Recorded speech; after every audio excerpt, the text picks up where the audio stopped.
Good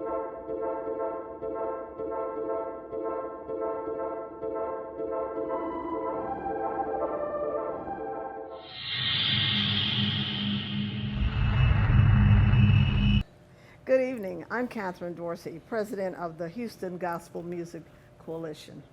And I'm Michael Jefferson, CEO of the CAM Agency, LLC. We'd like to welcome you to the second Houston Gospel Music Video and Film Festival. 2020 was a year that we've never seen, but by the grace of God, we were able to make it to 2021, a new year of optimism, anticipation, and new possibilities. This year, the Houston Gospel Coalition and the CAM Agency have partnered to bring you this virtual music and film festival. Enjoy.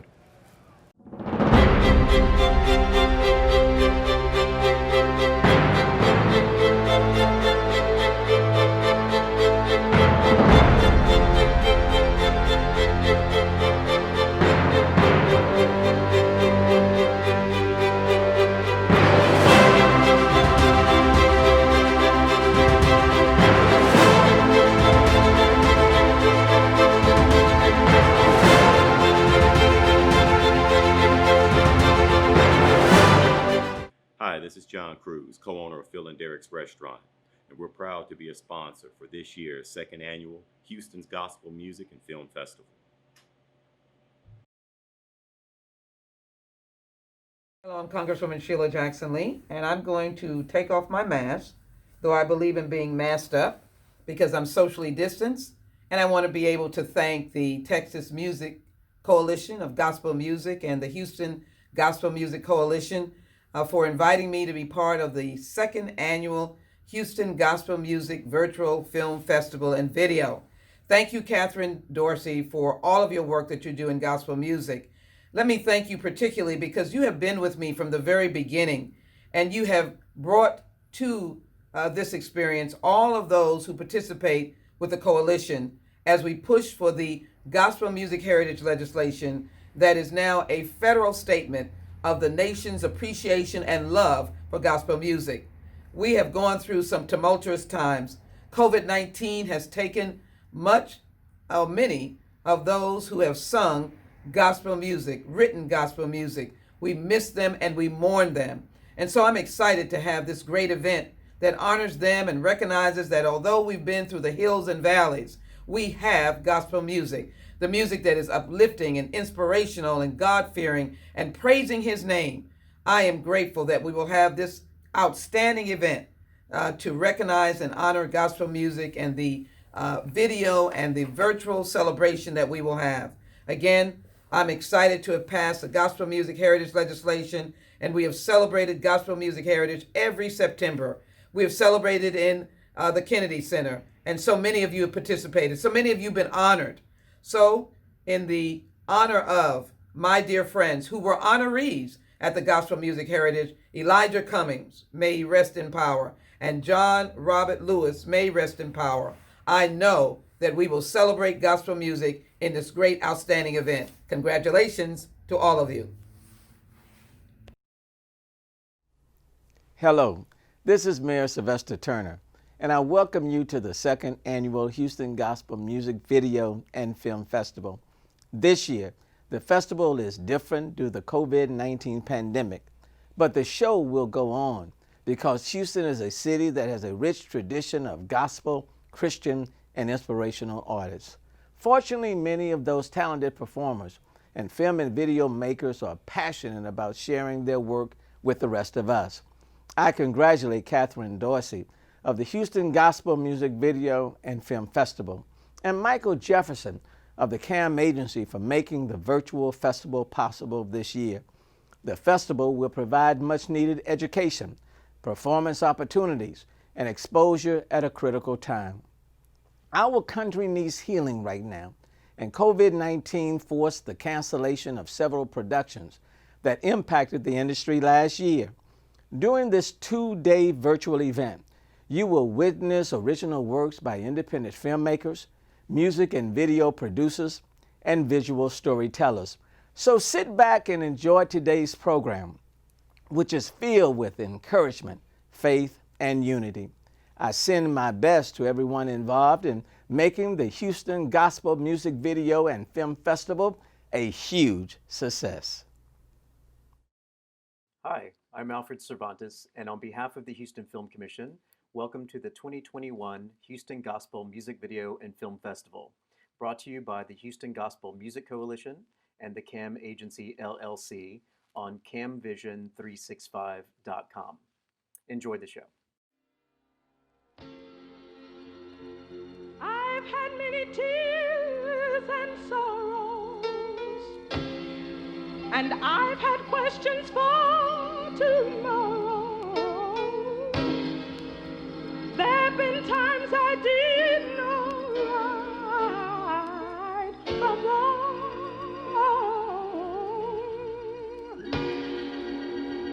but in every situation,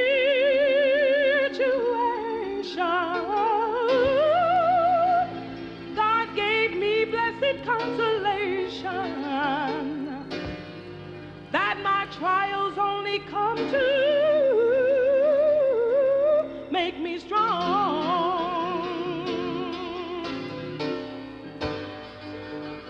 I've been to lots of places,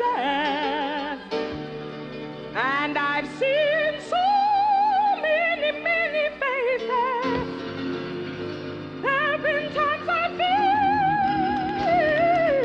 feel so all alone.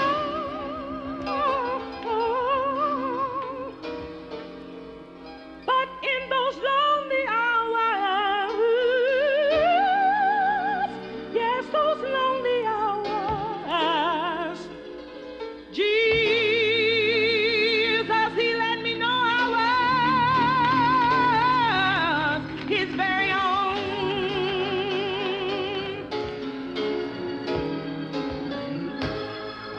So I've been good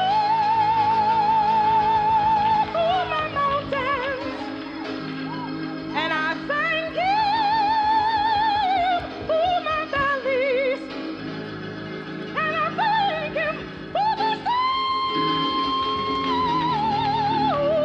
He brought me through.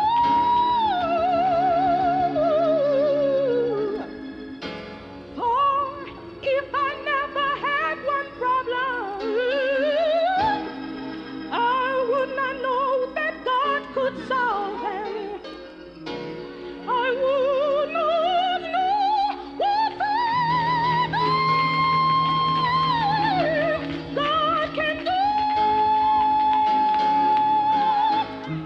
So I'll sing through it all. Through it all, I've learned to trust in Jesus. Hallelujah. I've learned to trust in God. Through it all. Please welcome George T. Nierenberg, a filmmaker, director, and producer, in an up-close personal interview with Sharon Baldwin. George T. Nierenberg is an acclaimed director and producer whose career has spanned the worlds of independent features, network and cable television, and corporate productions. He is also president at GTN Creative and GTN Pictures. George is known for his ability to create visually strong stories that bring out the humanity of their subjects and reach audiences on an emotional level. His work has been described as unique, creative, and focused. Throughout his acclaimed career, Nierenberg has been telling stories passionately, memorably, and powerfully. Best known for No Maps on My Taps, 1979, Emmy-nominated That Rhythm, Those Blues, 1988, and Neon Lights, 1992. During the 1970s and 80s, Nierenberg was one of the great documentarians of his time, with brilliant, loving films of little-known performers who have devoted their lives to their art. His award-winning documentary, Say Amen Somebody, 1982, theatrically released by MGM, made stars of longtime gospel artists like the late Thomas A. Dorsey, who is affectionately known as the father of gospel music. and the late Mother Willie Mae Ford Smith, one of gospel's pioneering female ministers and performers, as well as a mentor to young singers. So this evening, it is my absolute honor to meet and speak with you, George, about your awesome film, Say Amen Somebody. Good evening, and thank you for being here. Thank you for having me. It's a pleasure to be here. Yes, it's awesome to be able to talk to you about this documentary that we're proud to feature this year in our HG Virtual Music Video and Film Festival. When Say Amen Somebody was released in 1982, it was widely praised. It was celebrated at Cannes, Telluride, New York, Toronto, and the London Film Festival. It was also named one of the 10 best films of the year by People Magazine, Siskel and Ebert, and Rolling Stone. In fact, the late Robert Ebert even described it as one of the most joyful movies I've ever seen. So let's fast forward to 2019. How does a film that hasn't been in theaters in over 30 years wind up being restored and re-released to theaters and on DVD? Whose idea was it to restore the film? Well, it was my distributor, Milestone Films, Dennis Doros and Amy Heller, who approached me, and it was their idea, concept that they wanted to re-release Say Amen Somebody, restore it as to its highest resolution, and then re-release it. They felt that it was as relevant today as it was when it was first released. So it was really their concept and Okay. really their effort that enabled me to get the film out there again. Awesome. So how did that make you feel to know that Say Amen Somebody was going to be given new life? What did that mean to you?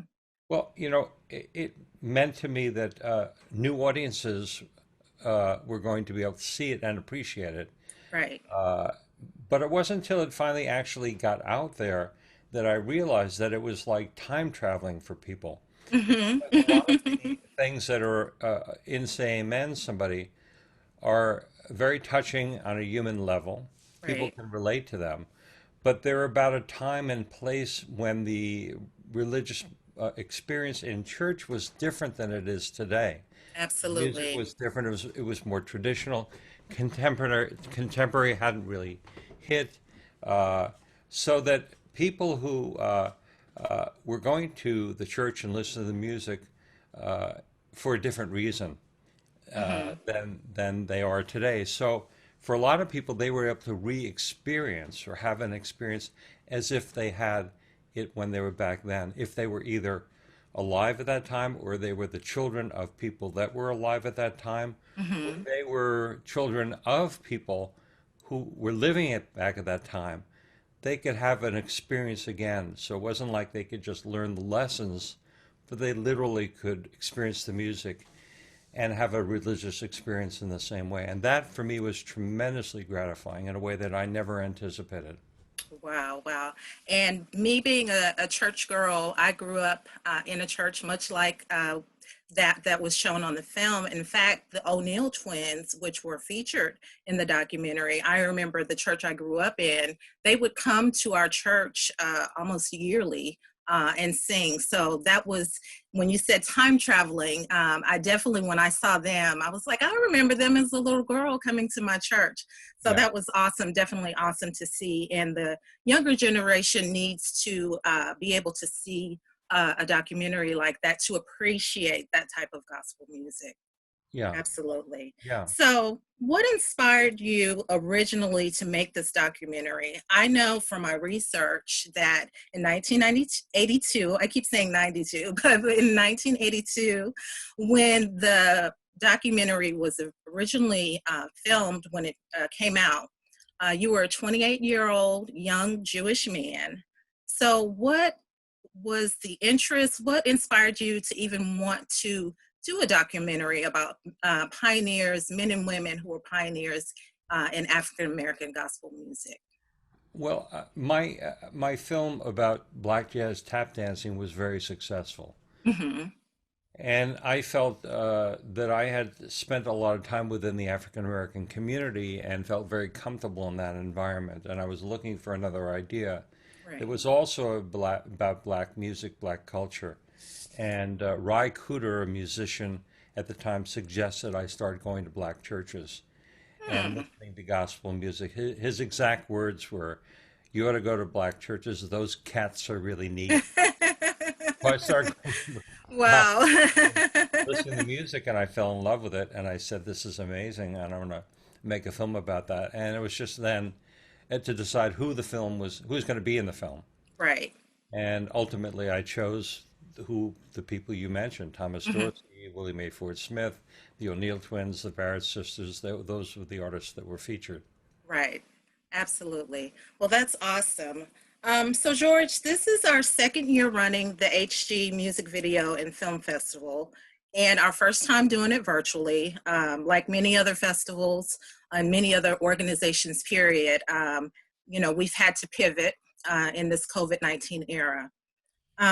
So we find ourselves in this virtual space, which has basically become everyone's new normal.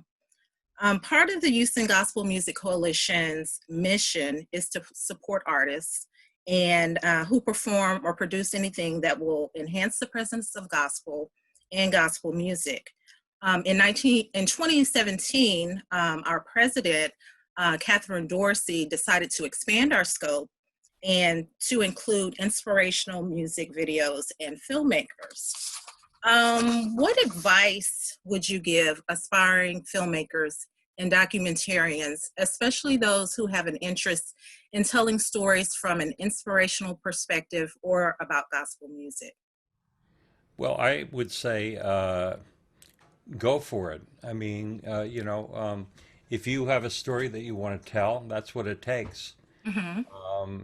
It's that inspiration and the passion that drives you to tell the story that will enable you to make the story Right. and tell it on film. So that's always what I say to young filmmakers. I say, if you want to make your own film, the most important thing is to have something you feel incredibly passionate about, that Hmm. you want to tell.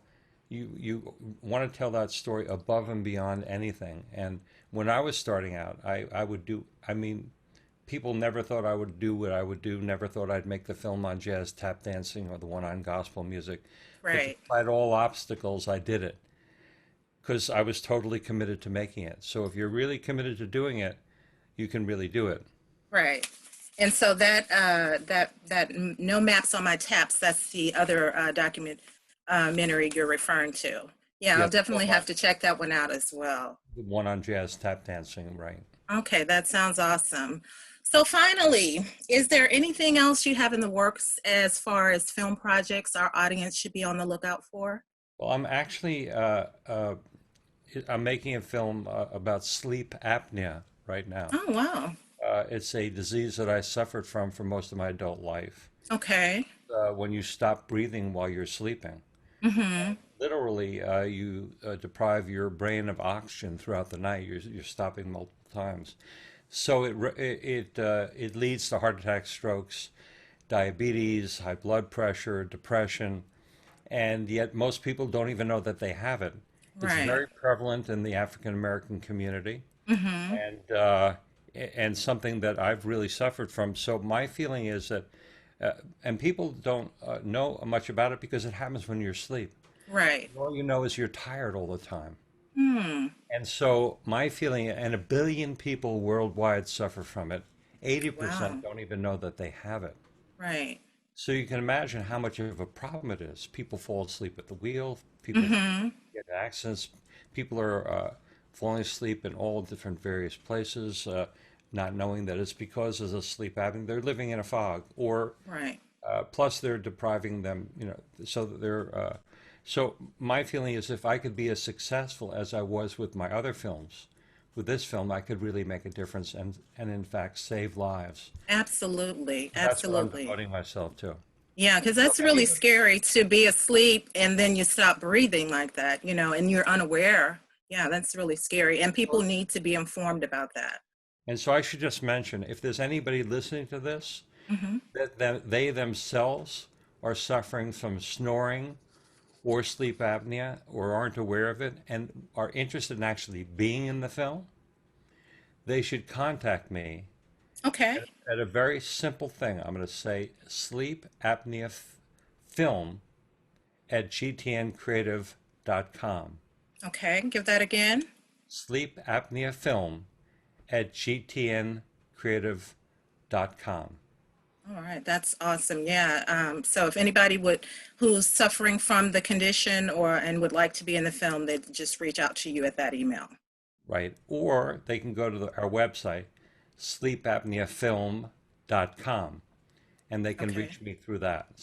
That's very simple, sleepapneafilm.com. Awesome. they And can- so when can we expect this to be released? I'd say probably within the next couple of years. Okay. Awesome. Well, when you get that out, definitely let us know. We'll definitely want to check that out as well. I've certainly enjoyed speaking with you and learning more about Say Amen Somebody, which is a highly recommended, great historical contribution that you've made to gospel music and to film. It's truly been my honor and pleasure to talk with you. Thank you so much.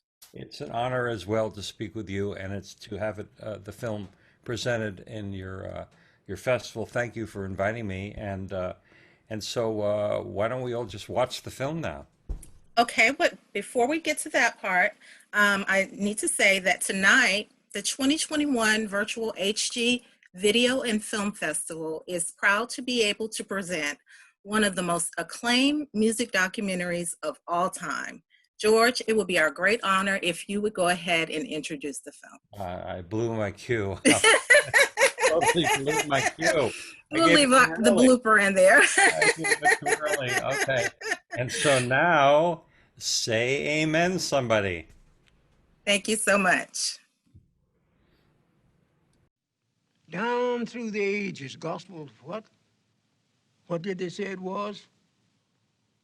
Mean to tell me you don't know that? Good news?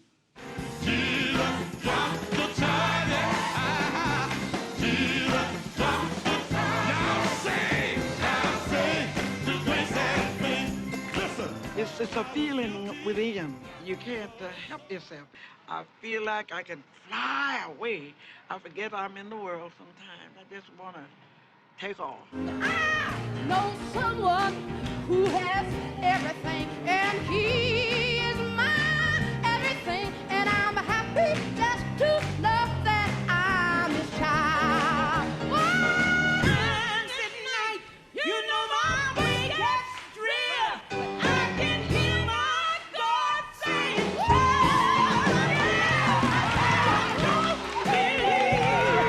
He brought me this far to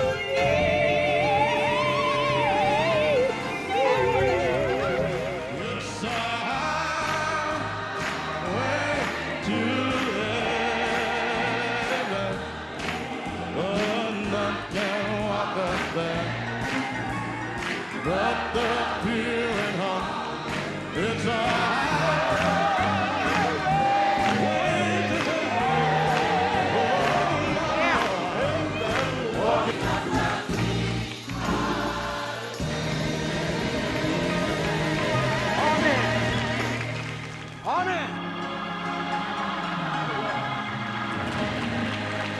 Say amen, somebody.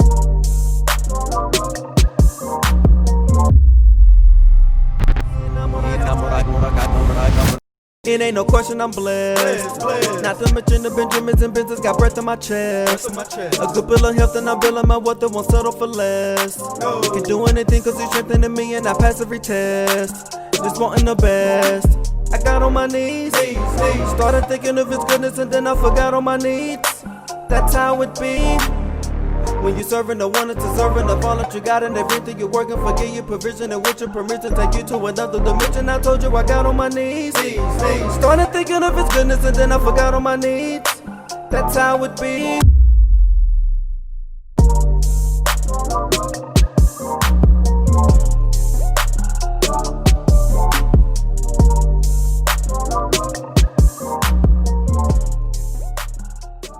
Ladies and gentlemen, this year's award-winning music videos are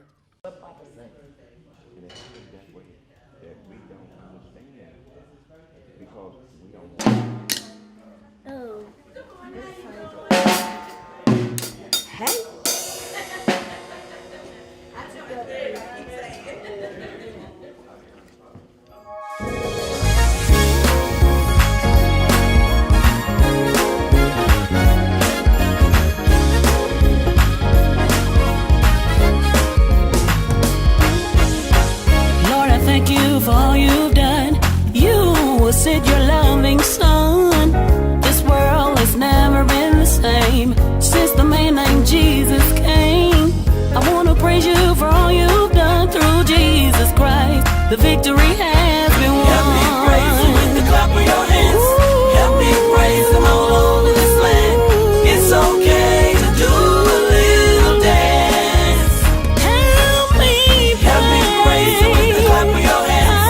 Help me praise him all over this land. It's okay to do a little dance. all the people make a joyful noise. Every nation with one big voice. Jesus is King and Lord of Lords. Everybody get on one accord.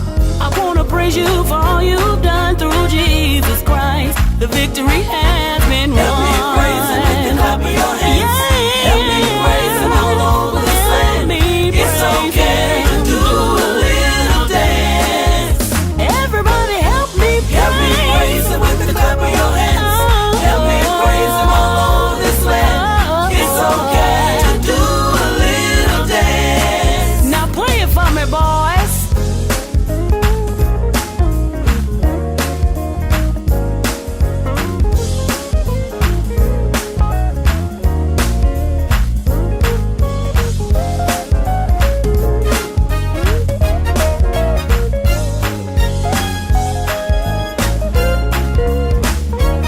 Oh, help me praise him. Praise the Lord. Help me praise him. Help me praise him. Help me praise him. Clap your hands. Help me praise him. Help me praise him. Help me praise him. It's okay Help me to do praise your him.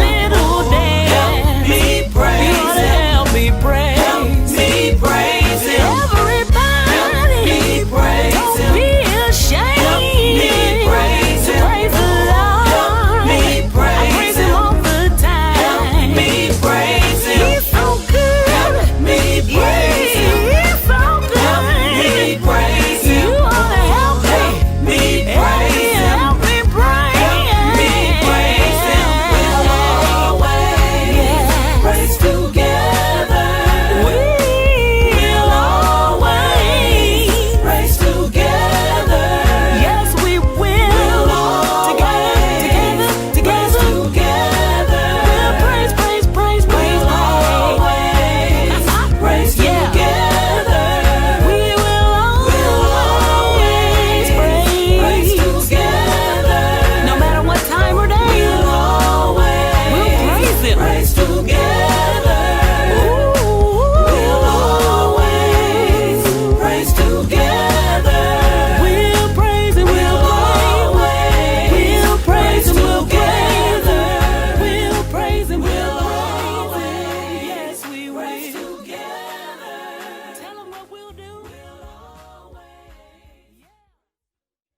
It is not a day for politics. I have saved this one opportunity to speak briefly to you about the mindless menace of violence in America, which again stains our land and every one of our lives.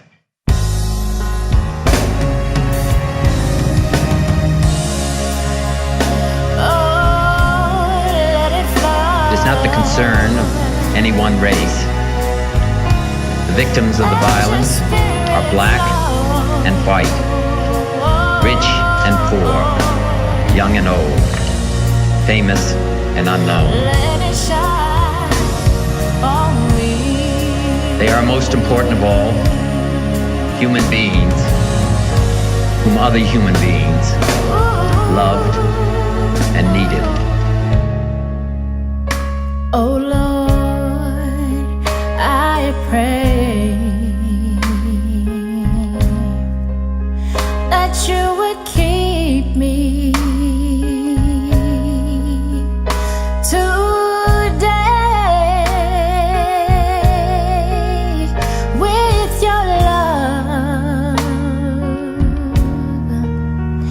and your grace down here, Lord,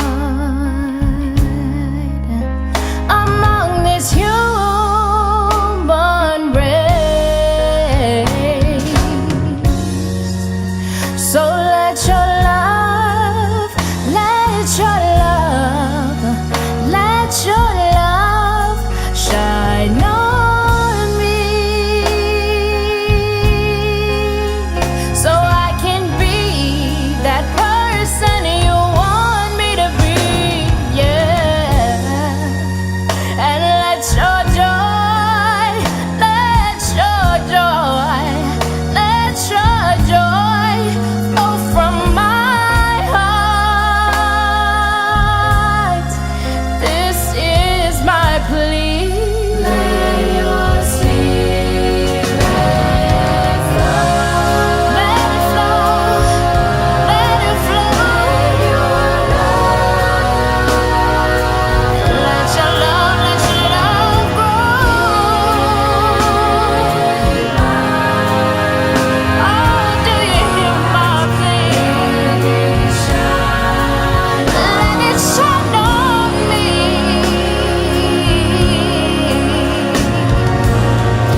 Dear America, my hands on my heart, and I knew from the start there's pain.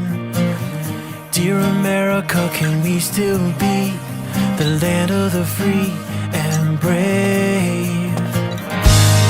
Whatever happened to the American dream?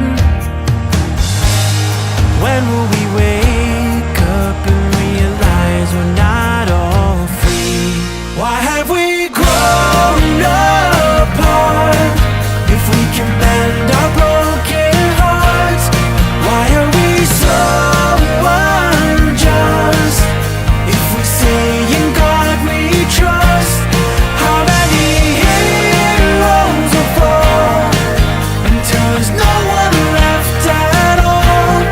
Why can't we learn our past so we can be at peace at last?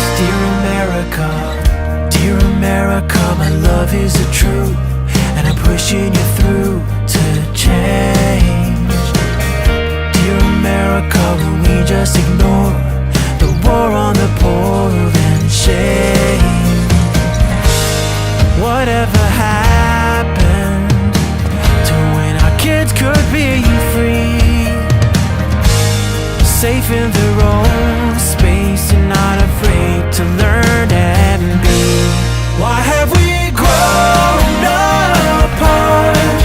If we can mend our broken hearts, why are we so unjust?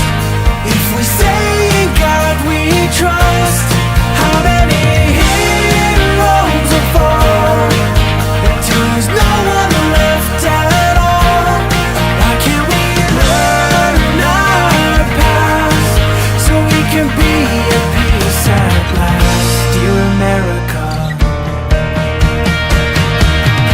and for us to be truly great again, we'll need to show mercy and love for all humanity.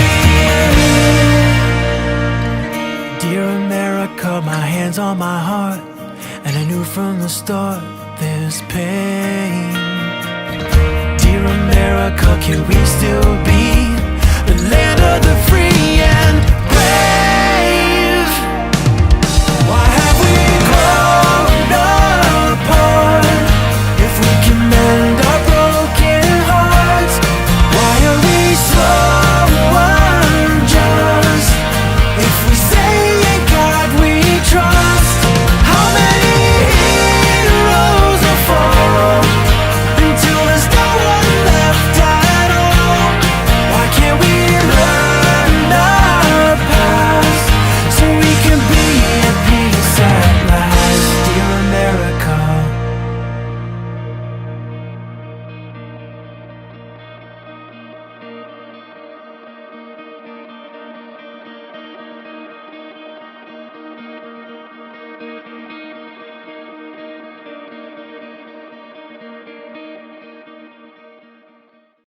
Here to present the 2021 Music Video of the Year Awards is author, actor, and television show host, Sanaya Simone. Gospel music is an American art form that has spanned hundreds of years, touching several generations and affecting millions of lives. It is with great pleasure that I announce the 2021 Gospel Music Video Awards. The third place winner is Dear America by Raif. The second place winner is Let Your Spirit Flow by Stacy Soul. And the first place winner of the 2021 Gospel Music Video Award is Help Me Praise Him by the Jones Family Singers. Congratulations to you all. October 31st, 2020, the gospel industry suffered a great loss with the death of Bishop Rance Allen. This evening, Bishop Dr. Leonard Scott, a man of many talents and titles, shares his business and personal account of the life and legacy of Rance Allen with Minister Charles Hudson. Good to see you, my friend. Good to see you. It's been a while. Yes, sir. Hey, Oh, CD. well. What's up, Charles? How are you, my friend? Oh, fair to middling, as my mama would say. All right, Dr. Scott. I think Sydney has pretty much briefed you about what we're going to talk about. So it's down to about 4 questions. I want to talk to you about your relationship with Bishop Allen and your long-standing relationship, because I believe you were label mates first, right? Earlier? You mean before, back in the day? Yeah. With Stax? No. No, he was way out further than I was back in the day. But actually, I hadn't met Rance until he became, he came with Ty Scott. Okay. Of course, I knew of him, but he didn't know of me, Okay. All right. And then, of course, the next thing would be about the Music Masters documentary, how that came to be. And then, of course, at the time of his transition, the group was working on an album to commemorate their 50th anniversary, and what's going on with that.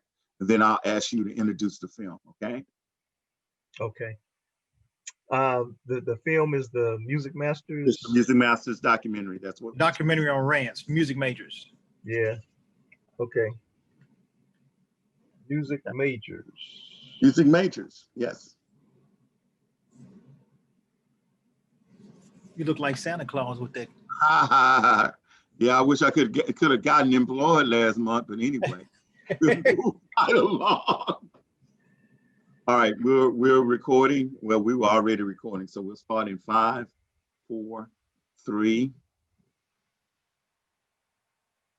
And thank you, Lady Catherine Dorsey, and to our friends across the world via this virtual presentation. Welcome to the Houston Gospel, and I want to say Houston Gospel Announcers Guild. Y'all know where to cut this. 3, 2, 1. Thank you, Lady Catherine Dorsey, and on behalf of the Houston Gospel Music Coalition, we want to thank you for the opportunity and the honor I'm about to have right now. Of course, welcome to our event, which is the Houston Gospel Music Coalition Film and Video Festival, which is happening now. And we appreciate everything that everyone is doing right now. Thanks to all of the participants, thanks to the wonderful staff and everybody that is going on with the event. I now have the honor of actually introducing 2 people to the square here. Both have been my friends for a very long time. And one, of course, is the co-founder of the oldest independent gospel music label in the world. That would be Ty Scott Records. And Dr. Leonard Scott joins us. And of course, we're extending our tribute to Bishop Rance Allen, and I'm honored to have him with us on this evening. Also, Sydney Scott of Ty Scott Records, and Dr. Scott's nephew joins us. He's worked promotions, and we've known each other a very long time. Gentlemen, thank you for joining us tonight, and we appreciate this opportunity. Thank you for having us. Thank you. Dr. Scott, let's talk about your relationship with Bishop Allen and how he came to Ty Scott. Bishop Allen, of course, I've known of Bishop Allen for years, back in the day when he was with Stax and doing all those, he was revolutionary in the things that he was doing, because he was doing gospel music with an R&B flair, and he was getting played on back then, as you know, gospel and R&B was the same station, we didn't have no gospel station, it was just a black station. It played gospel in the mornings and on Sundays, and played R&B all day long. And so, but he was getting played on the R&B side with the gospel message, which was awesome. But then when I really met him when he signed with Ty Scott, and it's really interesting, his story. He had you know, he would tell you he's a preacher that sings, you know. So he had pretty much put down his singing career and was just preaching. And actually, I think it was my son Bryant who saw him somewhere and inquired about him and talked to his manager, and his manager said, "Well, I don't think so," you know. But he kept pursuing, and after a couple of years, he said, "Well, okay, we'll try one," you know. And it became a good marriage between Rance Allen Group and Ty Scott Records. Absolutely.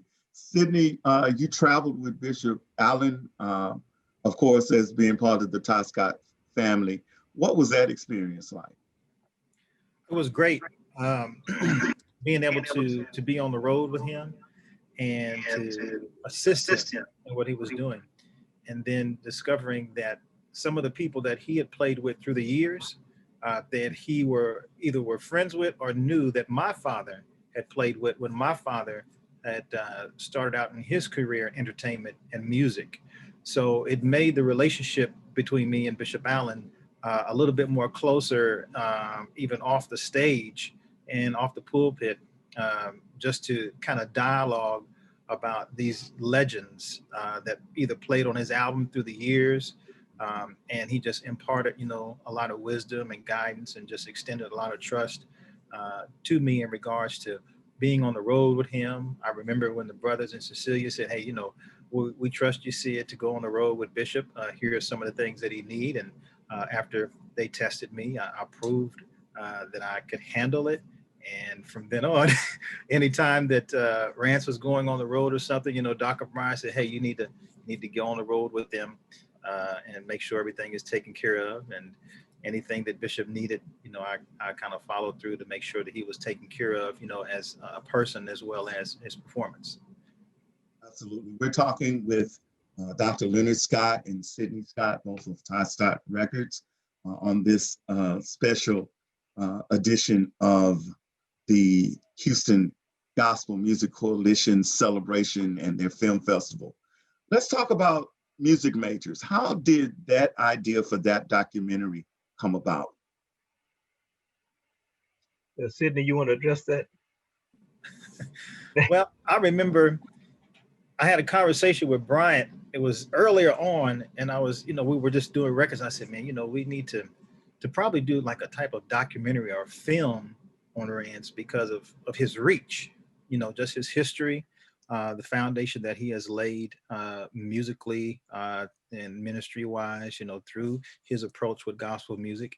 And a little while later, you know, I learned Brian's like, "Hey, we're going to do a documentary, you know, on the Rance Allen Group and its history." And from there, it kind of came along. You know, I just kind of envisioned that this was something that was just beyond the music, but it was more about the life and the journey of Bishop Rance Allen. And from there, you know, we had the opportunity to do something to introduce that to Houston at the museum.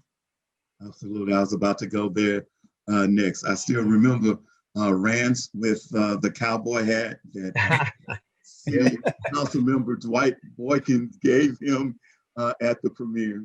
That's one. The other thing is, if he had sung one more note of "That Will Be Good Enough for Me," I do not think we would be allowed again in the Houston Museum of Fine Arts, because it was a wonderful. That night, Charles, was very interesting because I'd asked Bishop, I said, "Would you mind doing me a favor?" I said, "Could you just come, you know, and just come and just witness the documentary being played in front of this body of people to kind of, you know, see their experience." Because a lot of times when you're producing music and videos, you're kind of like in a tunnel. So you're kind of seeing it just for what it is. And a lot of times when it hits the marketplace, you're looking at stats and analytics and reports, but actually being there to experience it when people are watching it is a whole different onset. And then afterwards, I don't know if you remember, you know, Rance made the comment, he said, "Man, I was surprised and humble." He said, "You guys just responded like we were at a concert." It was quite an experience. I think, excuse me, because of the audience and because Rance's music spans such a vast variety. You know, I tell people all the time that if it weren't for Rance and people like he and the Hawkins and Andre Crouch, I probably wouldn't be doing what I'm doing right now. So and as you stated earlier, Dr. Scott, Rance was an entire generation ahead of his time. Right. Absolutely, because it was just a wonderful, wonderful experience. So now we know the story of how music majors came to be. Gentlemen, at the time of Rance's transition, I was hearing that he and the group were preparing an album to celebrate the 50th anniversary of the founding of the Rance Allen Group.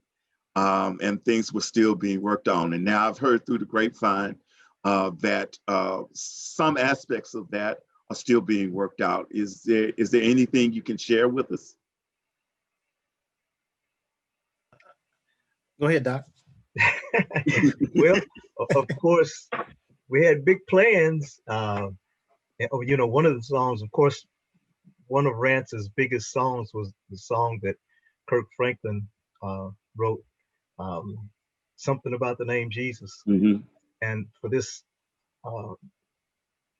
particular project, we had asked Kirk to write a song for Rance, and all of that was in the process. I mean, they were ready to bring him in, and then, you know, Rance, you know, had some physical problems, and so it was down to the point where he was going to get, you know, this procedure done, and then go ahead and do that particular song, and that's sort of where it ended, you know. Yeah. I remember Kirk's devastation, because of course you and I, well, all of us talked the day that Bishop Allen passed. And I remember seeing Kirk's Instagram, because of course, as you said, they were determining whether Kirk was going to fly up to Detroit or he was coming down to Dallas, Fort Worth. And then the events happened. One more question. For those that want to, that never knew, or in the future never knew about the Rance Allen Group, what is the one thing that you would say about Rance and how his music has been so influential and will continue to be influential because we have him on record, thank God. Yes.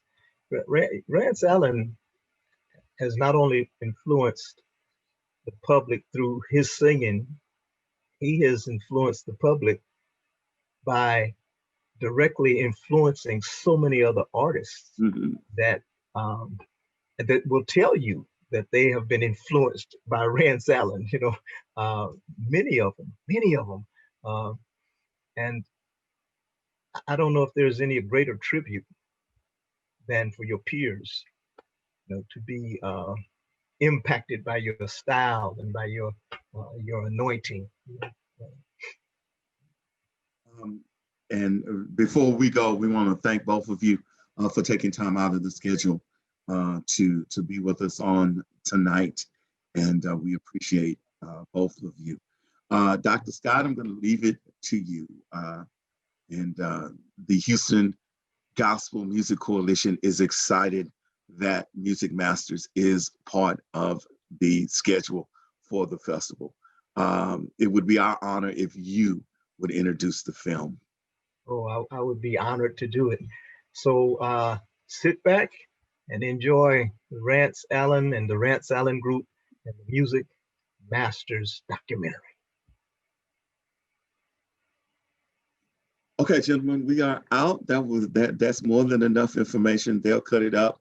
And Sydney, when I get it, I will send both of you a copy of it. Okay, I just want to thank you, because you've been with us through the years, just supporting all along, man. And, all the time that's actually gone on, our relationship has just, been bonded even more and solidified, just beyond the records. You know, so thank you for all your prayers, your support, you know, on the mic, off the mic, and with the records and no records.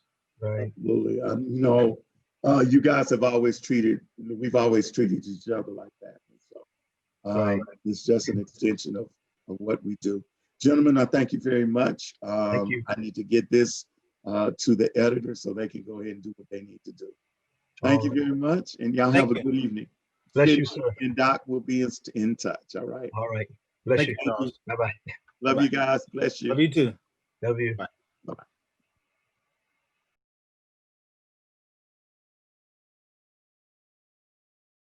A musical genius, or any genius, I believe is someone who is actually ahead of their time. If you study history, many of the geniuses in music, especially classical music as an example, have been totally overlooked during the time that they lived. Beethoven, Bach, Mozart, all these guys, their works live on when many of the ones during that time were looked at as being the greats, and we don't even know their names today. Real genius surpasses time. That's what we call music majors. It is impossible to talk about contemporary gospel music today without mentioning one of its originators, the Rance Allen Group, who set out on a path to make gospel music as authentic as possible. Their story begins in the paper mill city of Monroe, Michigan, about 40 miles south of Detroit, where the Allen brothers, Rance, Tom, and Steve, are 3 of a dozen children from a tight-knit family that grew up with humble beginnings. We were very happy. We were poor. We were very poor. Actually. That's where you can't afford the O and R. But, you know, as kids, you don't really know that. My mother used to tell us stories as when we were little girls. We weren't in school yet, but Rance, she said she could remember, she would tell us that Rance, she couldn't wait for him to get home from school because he would take one of us on each leg and he would sing to us and play the guitar, and that would give her a lot of free time to finish doing all the things that she needed to do. The group got started in our local church in my grandmother's home. She saw the talent that we had, and she went out to the pawn shop and got instruments for us to play, and she made us promise that we would play them in the church. It was in this small Goodwill Church of God in Christ that the group's style evolved, often accompanied by rattling windows and the roar from passing trains. She used to take us and to all the different churches, and we were on the road long before now because they used to drag us around everywhere. Traveling brought the Young brothers in contact with gospel influencers James Cleveland, Dr. Mattie Moss Clark, and the Clark sisters. Martha Jean, the Queen, would have the King of Kings, and everybody knows about the King of Kings. It's a major gospel show that she would bring every year. And Rance Allen, of course, we shared the stage at that time when we were little kids growing up. And Rance came out, and the show was really over. It was over. Rance started playing the guitar. I don't even know if a lot of people know that Rance plays the guitar. Rance had that guitar on the back of his back and turned around. I mean, it was just incredible. Years ago, when he sang on Dr. Mattie Moss Clark, one of her projects, the song Trust in Him, and I'm sure a lot of people remember that. Well, she called, Dr. Mattie Moss Clark called him that day and said, hey, we're doing a recording session tonight, and I want you to come and be a special guest on it. And, you know, he hadn't heard the song. She's like, well, it's a real simple song. All you got to do is, you know, we had the words written out, have everything ready for you, you know. And I was like, come on, let's go, let's do it, you know. So he was like, okay. So we went on, I rode down there with him, and when we got there, they were already up singing the song. They were singing the song that he was supposed to sing. And so we walking in the door and we're like, oh, they're singing this song. Come on, let's, you know. So they took his hat, took his coat off and rushed him out on the stage, handing him a piece of paper. And he started singing, I love the Lord. And that blew my mind. he'd never heard this song before. He just walked up there and just slayed the crowd. The three brothers are beginning to make a name for themselves as middle brother and lead singer Rance would shut down shows with his unique style and amazing voice. Rance would always sing outside the circle. You know, it's like most of the time there's a circle that a singer stays in, but Rance would be all outside of the circle. He'd be everywhere. He'd be on, and so that would just really just give just incredible style and charisma to the music. It must have been like in the 70s. I was a teenager back then, and I remember going to see Rance at a small little Church of God in Christ in Toledo, Ohio, and it was packed out. And I remember Rance playing the guitar back then, and he was he pulled the guitar up over his head, and he was playing it over his head, and it was unbelievable because he was quite an entertainer, and that was very, very different for that time because gospel music was either very traditional, you know, and as became more contemporary, you know, Rance was like really, he was before his time. But you kind of know when you hear Patti LaBelle, and you know when you hear Aretha Franklin, and then there's a guy, Sugarfoot for the How Players, you know when you're hearing him, or even Charlie Wilson now, Luther Vandross, Stevie Wonder, and Rance is one of those people. When you hear Rance Allen, you don't mistake him for anybody. That's Rance Allen. You been lying on the truth, yeah. I'm gonna tell it like it is, yeah. You say, Alexander. We were playing around Detroit and our hometown, Monroe, and we heard about this gospel contest that they were having in Detroit, and we decided that we wanted to get on that show and compete with the other gospel acts. What the group did not know is that the contest would change the course of their lives forever, because one of the judges was legendary Stax Records promotion man, Dave Clark. We were in Detroit. Dave came back raving about this group that he saw, this gospel group, and talking about, you know, just what great singers they were. If they were that good, maybe we need to go down there and listen to them. Maybe we could do something with them. So we went down there one evening, and I can remember as we pulled down the street where they live, and we came up to their house, they were kind of at the front door, and Rance and Tom, I think Steve was there, they came out and said, okay, we're going to take you around, we want to take you around to the church. So we went around to the church, which is on Railroad Street, small church, and they had their instruments set up in the back of the church. They turned their instruments on, and the first thing they sung was Up Above My Head. It was a nice, jumpy tune that it went like, up above my head, I hear music in the air. And when we lit up, man, it was there. They had three great things going for them. They were great singers, they could play instruments, and they were songwriters. Clark liked what he heard and took the brothers into the studio and recorded their first album, self-entitled The Rance Allen Group. We made some acetate copies, which I think we made about 6 acetates. And Dave was on the road working for Duke Peacock Records, so Dave took these acetates with him. He happened to be in Chicago in a distributor, and he ran into Al Bell, who was the president of Stax Records at the time. And Al listened to the album, and he liked it, and he said, I'll sign him on the spot. Signing with Stax Records was really kind of a unique situation, particularly when all of us, our origins were from Detroit, and Motown was so big. Al was, and still is, a very spiritual guy. And he didn't mention it at the time, but in the back of his mind, it came out that he wanted to start a gospel label. So he said he was kind of looking for somebody to kind of the flagship group to spearhead this gospel label, which was named The Gospel Truth. So that was the label he started as a part of Stax and put us on it. After the group was signed, they immediately went into the studio and recorded their first single, Just My Salvation, a 1971 gospel cover of The Temptations' Just My Imagination. Hearing the first record being played on the radio, we were just so excited and throwing pillows at one another. Rance them on the radio, Rance them on the radio. The Rance Allen Group began appearing on bills with the likes of The Dramatics and Barry White, and taking their R&B infused gospel to an unchurched audience. They really started contemporary gospel before their time.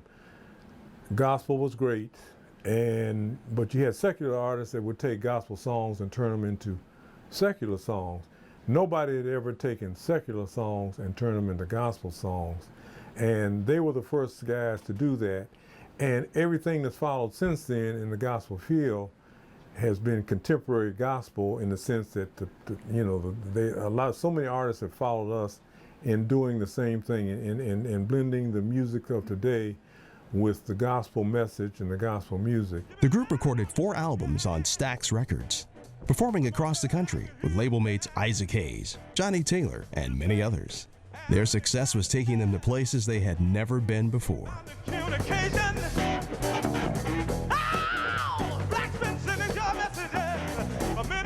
The Rance Allen Group was on the rise and winning the heart of America with their unique sound. But this crossover style did not sit well with the local churches the group had previously performed in. We would travel about, going to churches with our music, and a lot of times the people would get upset because of the type of music we was playing, you know. Our words were uplifting, but the music was, you know, different than what they've heard. And we were like what Kirk Franklin and Ty Tribbett is now to the audience. That was us back in the late 60s and early 70s, you know. Because of the uniqueness of the Rance Allen Group, they had the ability to play all of the licks of the R&B groups, and then have the message that the Lord had placed in their heart. A lot of times we would go to the churches that we had been to before as younger guys, and people would not listen to us. They would say we was not playing gospel music. They would walk out on us. Some of the older generation would take off, you know. But every time 1 or 2 of the older generation got up and walked out, there was like 10 younger generation waiting to take their seat, you know. So we just kept on doing what we do, and God blessed us. Despite the backlash the Allen brothers were getting from religious congregations, they continued to mix a unique blend of blues, soul, R&B, and gospel, with their music steadily climbing the charts.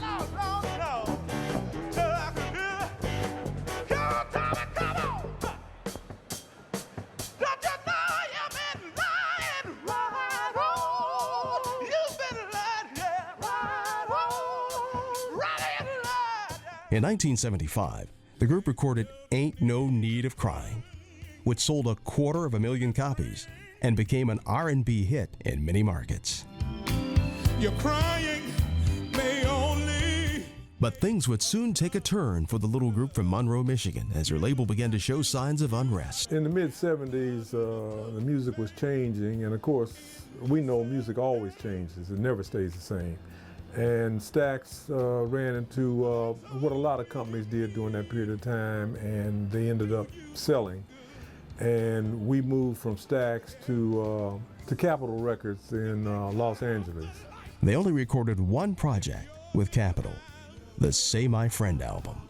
Capitol didn't really know what to do with us. I mean, we were gospel artists, but then we had that R&B flavor, and they couldn't find the market for us. So we moved from Capitol after that one album to Fantasy in Berkeley, California. They had 3 albums with Fantasy Records, 2 of which were produced by legendary Motown producer Frank Cosby, out of which came the hit single, I Belong to You. I belong to you, yours all alone. Oh, and as we say, I don't know if they say this in the gospel, but I'm in a funk band, so that was the jam. I Belong to You climbed its way to the top of the gospel and R&B charts. But it wasn't until their final album with Fantasy, I Feel Like Going On, that they received their first Grammy nomination for Best Contemporary Gospel Group. From there, we moved to Word Myrrh Records. James Bullock was in charge of the label. And out of those, we did 2 albums with Myrrh, and out of that came I Give Myself to You, which peaked at number 5 on the gospel charts. I don't know yet. I only heard him sing once now. You only heard him sing one word. Hang on a second. The trio didn't record again until former Stax chief, Al Bell, launched Bellmark Records in 1991. They rolled out a tight R&B friendly album entitled Phenomenon. The CD hit #1 on the gospel sales chart and remained on the chart a solid year, earning the group nominations for a Grammy, Stellar Award, and Soul Train Music Award.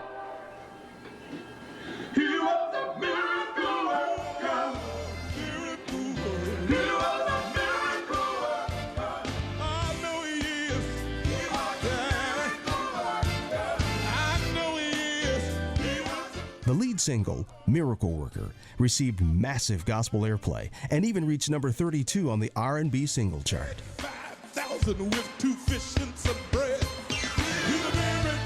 The big thing I've learned from being in this business is that there are no guarantees, and you really have to be on the cutting edge of what you do because you can get lost in the shuffle. You really have to perfect what you do to a point to where you want to be better than everybody else. You really do, and I don't say as good as everybody else. I really mean that. You have to try to be better than everybody else, and it's not that you're trying to make anybody else look bad or anything, but the stuff that people want to hear comes from the people that really push themselves to their maximum limits to get their best efforts out of them. That's the stuff that people want to hear. So you really have to, when you go into this business, you have to know that that's where you got to be. Anybody out there ever had a miracle? Just let me hear you say yeah. If God's ever done anything for you that you couldn't do for yourself, jump up on your feet and holler, yeah! Put them hands together, put your feet down on the floor. Put them hands.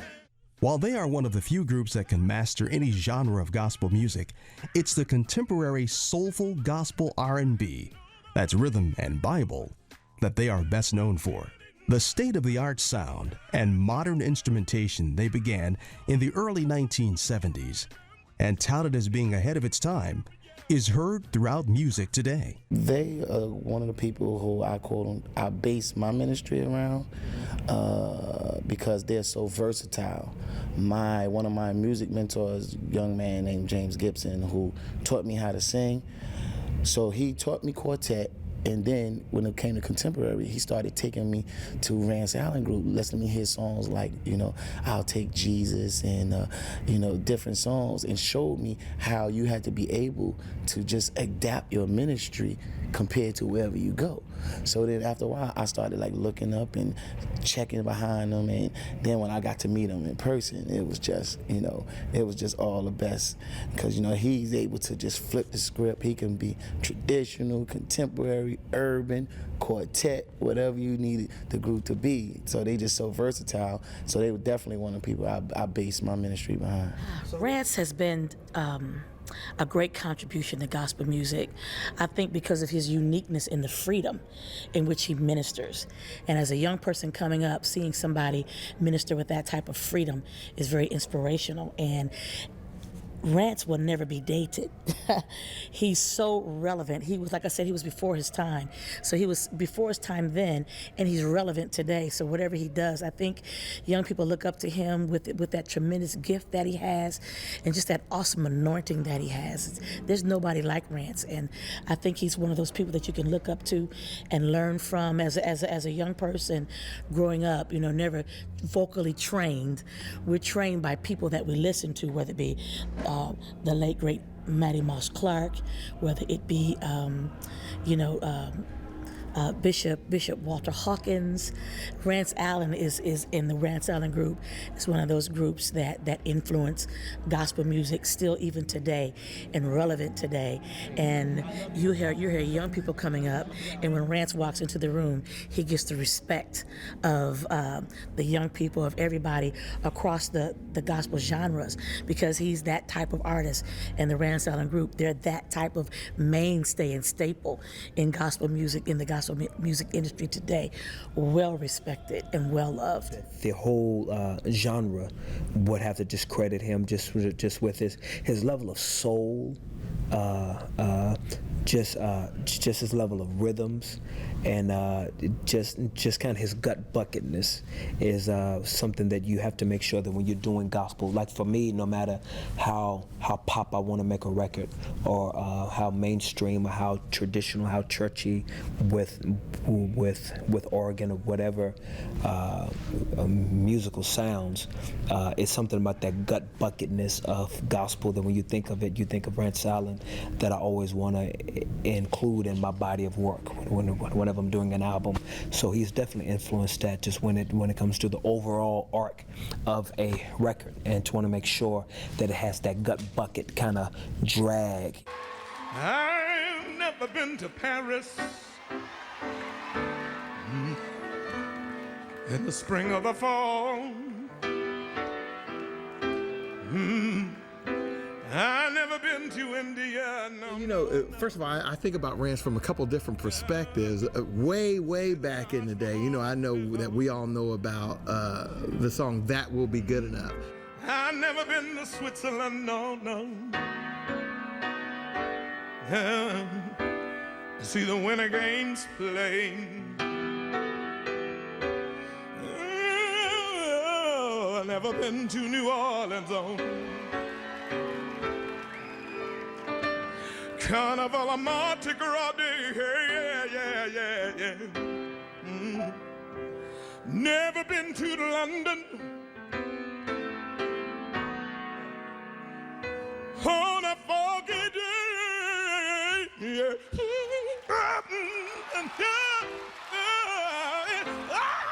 And I remember listening to that on the radio, just this wonderful song about you don't have to go to Paris or you don't have to go to these exotic places, and all you're really trying to do is get to heaven. And even above the singing, just the message of that song used to just blow me away, even as a kid.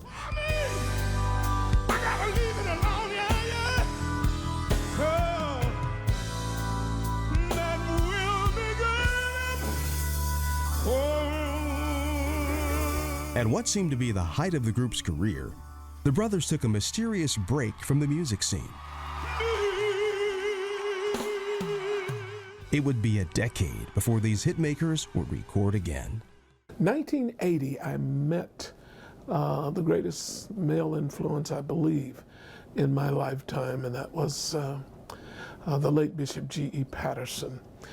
He took me under his wing, not as a singer. He already knew that I could sing, but he wanted to help me in the preaching area, the ministry. And by 1985, he came to Toledo, Ohio, purchased the church building and preached the first sermon, left me there as the pastor. And the one thing I did that affected my brothers as well, I took 3 years or more off to do nothing but try to build that church. You know, I didn't want my church to be labeled a singer's church. I wanted it to be built on the absolute foundation of the gospel. I wanted to be a word church, a church where you could come and actually hear the word of God being preached. People were wondering where we were, why they didn't hear from us. Well, we were in Toledo, Ohio, building God a house, building a ministry. During this time, oldest brother Tom Allen continued to work for the State of Michigan Department of Transportation, while younger brother Steve started practicing physical therapy. The Rance Allen Group was inducted into the International Gospel Music Hall of Fame and Museum in November 1998. And although they continued to perform at various engagements, they had no immediate plans to continue their recording careers. In 2000, 2001, we hadn't recorded in a number of years. There had been several, number of record companies that called and deals that kind of fell through or whatever. But finally, I was contacted by a guy named Brian Scott. I was first introduced to the Rance Allen sound through Chris Bird. Chris Bird was one of our artists on our label, and he had this song, and Rance Allen appeared in the cameo. Then we also had John Key, and Rance appeared with John. I was like, what is this voice? This is amazing. And so then, not long after that, I'm turning on my television and watching the Stellars, and I hear this hit, A Miracle Worker, and these three guys just electrified the screen. And I was like, I have to find out who these guys are. Now Brian's side is, he claims he called me for a number of years, and maybe he did, but he was very persistent. I remember calling him, and I had it laid out, you know, hey, this is what we're going to give. We want to do this and that, and I was all excited, and he turned me down. So, but Brian stayed. He hung in there, and it's a whole lot to be said for persistence. And finally, we came up with a deal, and we signed. After a 10-year hiatus, in 2001, the group recorded their first studio album with Ty Scott Records, titled All the Way. The album was Grammy and Stellar Award nominated, but Ty Scott Records president Brian Scott felt like something was missing. I just envisioned this live album. You know, when I saw them on the Stellar Awards, and they just popped, it was so electric, and their performance just popped off the screen. And I started doing some research. During my research, I found out they had never had a live record. I don't think they ever had a video. And I was like, how could this talent, which they're born video stars, how could they not have anything visual? When you go to a Rance Allen Group concert, they pull you in. They pull the audience in. Rance asked you to touch your neighbor like you were at church. They had a song called I Appreciate You. They would ask all of the people in the audience, if you had a wife there, if you had a significant other, to look into her eyes and let her know that you appreciate them. Those are the types of things that you get with the Rance Allen Group. I've never seen anybody who you enjoy hearing sing, you enjoy to hear them sing, but you just as much enjoy seeing them or watching them sing. He's just like, you just don't find that. Either I love to hear you or I love to watch you. You very seldom find somebody you enjoy the two collectively together. And so that was, I kept pushing that. I want this live record, I want this live record. And I was met with resistance because they had never done one. And Rance had an issue with performing all new material in front of a crowd that didn't know it, and he did not feel that the reaction would be positive. We've been recording for 20 some years, and we never had done one. So it was my job to talk to the group about possibly doing a live album. Now, a live album for some people is a lot more difficult than a studio album, because a live album, you got to have everything together, all the songs. You got to, you got to know all the songs. You got to just work right through them. Whereas if you're in the studio, you can put songs together, bits and pieces here and there. And of course, the burden, kind of fell on Rance, because Rance is the lead singer, and so, I know he was carrying it. I mean, he's like a prize fighter. He's got to, go this 15 rounds. I tend to get nervous when you think in terms of a live situation. And I was concerned that I would be able to remember all of the words to the songs. Would I be able to remember how they all went? And there again, my brothers were more confident than I was, so they kind of, along with my manager and even Bryant Scott, they all pushed me in a corner and said, hey, you can do this. I remember Bryant telling me that my best performance, as far as he was concerned, was my live performance. So I took that to heart. In 2004, the group produced their first live recording entitled The Live Experience, which received 2 Stellar Award nominations and featured the smash hit Something About the Name Jesus, written by Kirk Franklin. The first time that I was ever introduced to Rance Allen was back in 1991 when GMWA was in Salt Lake City. And I was in the audience and had a chance to hear him sing and perform, and was blown away. Then I was 21 years old. Pastor Alex, just take a minute and explain to him what you're really trying to say. What you're really trying to say. Some people say I'm crazy, but I can't explain.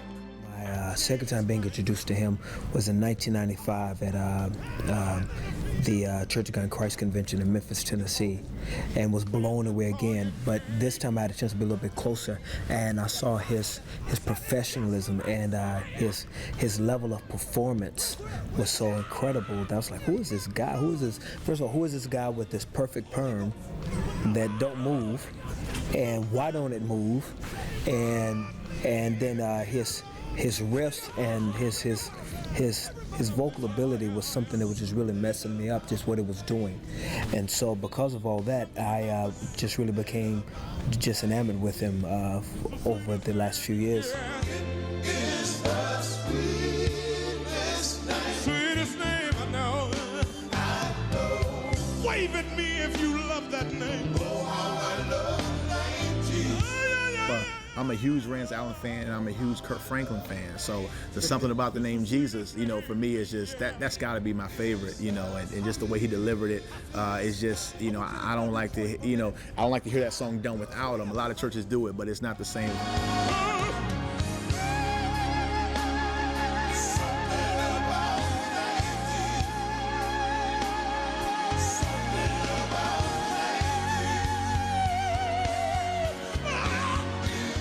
The group recorded a follow-up studio album.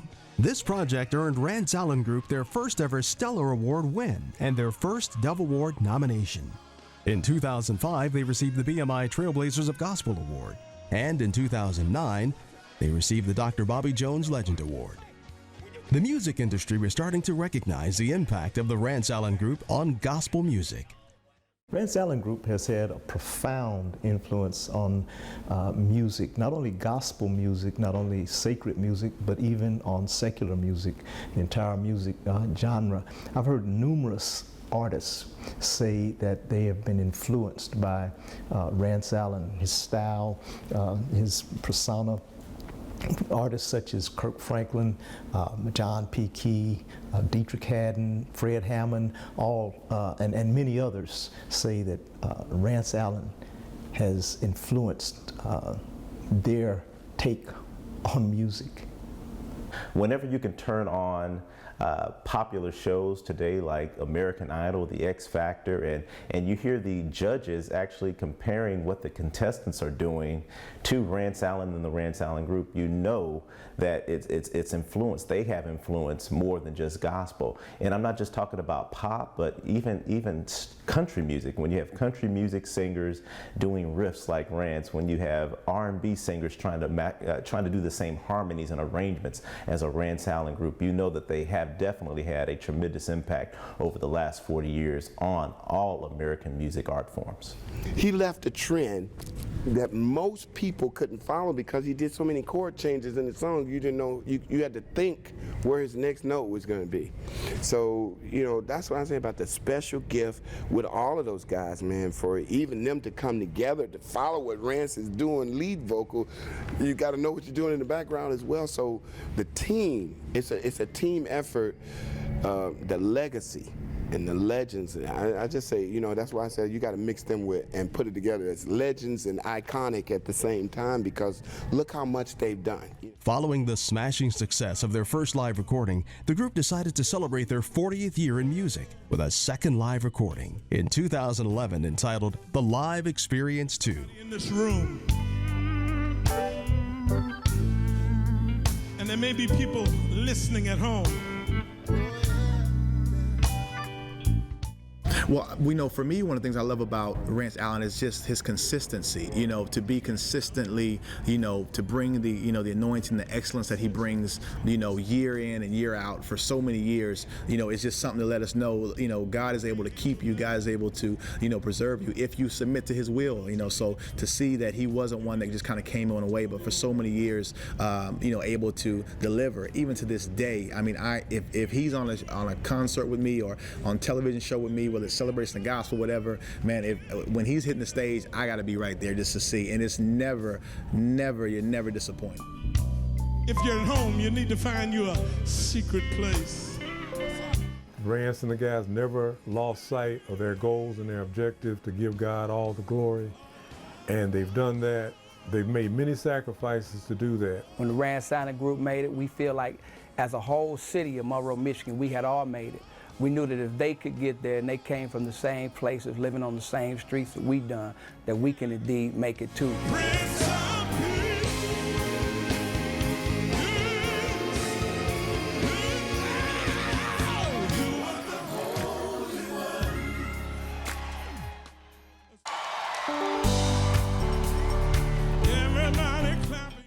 Despite the lows and highs over the past 4 decades, the Rance Allen Group has defied the odds of being one of the few groups to stay together throughout their 40-year career. This is the way the love train runs. There's room for you, me, and I believe that the group has been around so long, first of all, because we're brothers. And the fact that we're brothers, it means that it has to work for all of us or it doesn't work for anybody, because we're close like that. for itself. Everybody, my mom always said, hey, you're the oldest one out there. You're the oldest son, and you got to look out for the other guys. So I want all you guys to stick together, look out for each other, watch each other's backs, and always take care of each other. A lot of groups alone, you know, they go through different situations, and a lot of times they don't stay together. They don't stick it out through the rough times, you know. But and let alone family groups, you know how it can be with family. But these are brothers, and they, you know, no matter what goes on, they stick it out and they stay together. And they have such a loyalty, and Rance has such a loyalty with everybody that you know, who's in covenant with him. And that's one of the things I really appreciate about him, his humility and just being more a down-to-earth person who anybody can come up and just talk to, and he'll show you love. So I appreciate that about him. You've had some hurdles that you had to cross. You've had some, you know, some real tough mountains that you had to climb.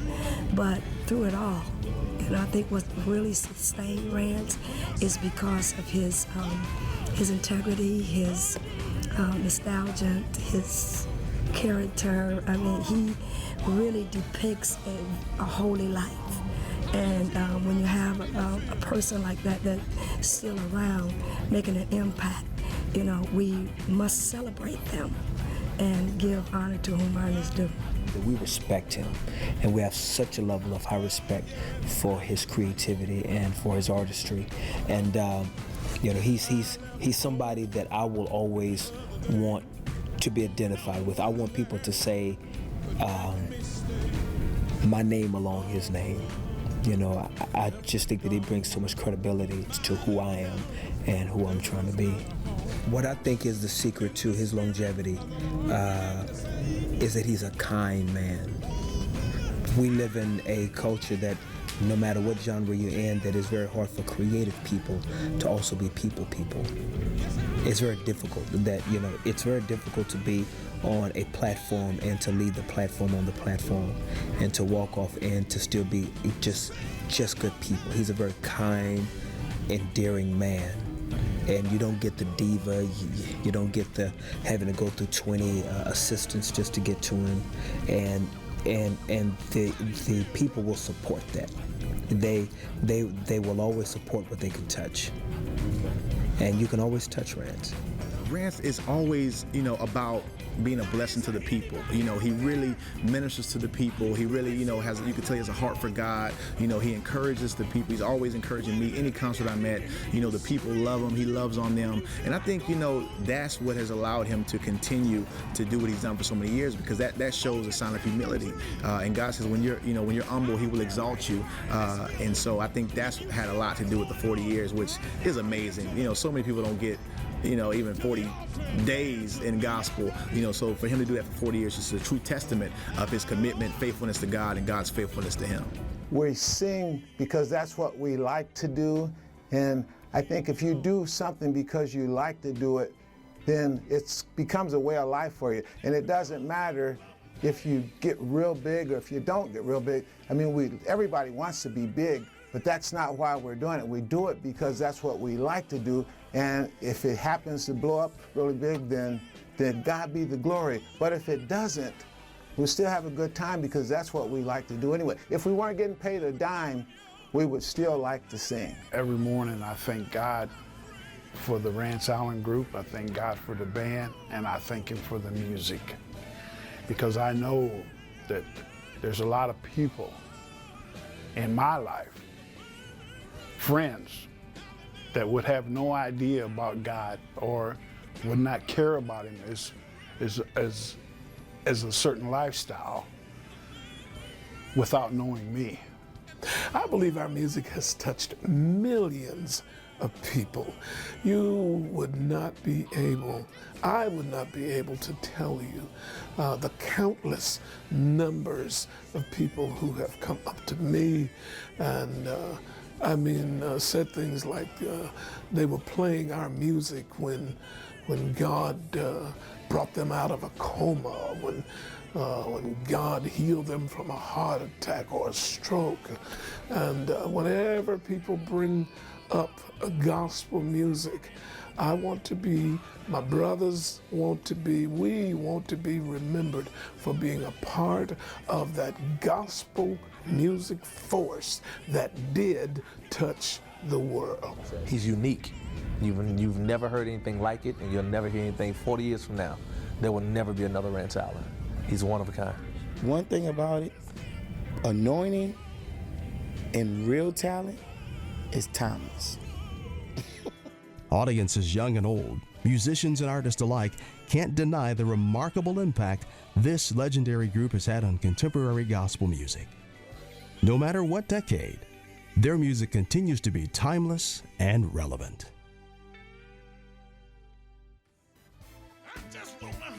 Whenever I think of Rance Allen, and if I'm trying to do the Rance Allen, it's like I call it the A-E-I-O-U, and sometimes why. A-E-I-O-U, and sometimes why. E-O-O-U. Anytime a man can sing on pitch, like somebody's pinching him, and then at the same time he falls everywhere. Before you know it, he's gone this way and that way. I mean, who can do that but Rance? You know, when you think of Rance, you always think of the wish I could do it. But I mean, he has really set a precedent when it comes to gospel music because he has his own original style. So that makes him different from everybody. But Rance was doing riffs before riffs were popular and before people were doing it. I mean, he was doing things with his voice back in the 60s and 70s that people, were not even aware of, and, especially people in our genre, they weren't even doing, but he was doing it way far beyond that. So I'm quite sure that the Daryl Coleys and the Vanessa Bells and, just all of these that we know as the modern day riffers that, whether it's the Kim Burrells, whatever, that they were definitely influenced. You try to do what Rance do, stop today. Don't do it. He's often imitated but never duplicated. Just leave him alone, man. He's in a lane by himself. And people try to do this. That's his thing. He created it. He started it. Leave him alone, man. Try to sit down, I can't. 'Cause the Holy Ghost is all over me. Makes me wanna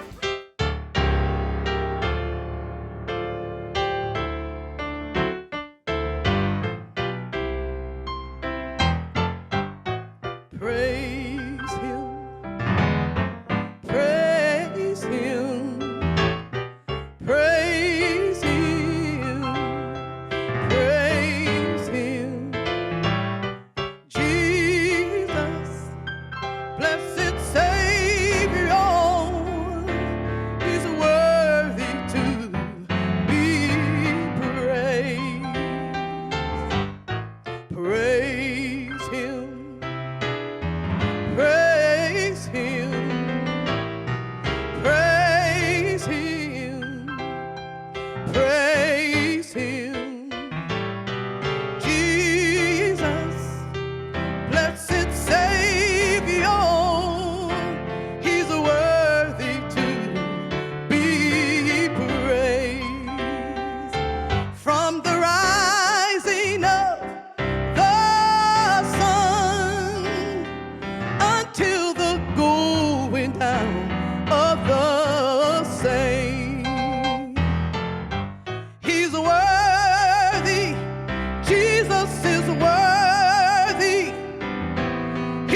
Ladies and gentlemen, this year's award-winning documentary films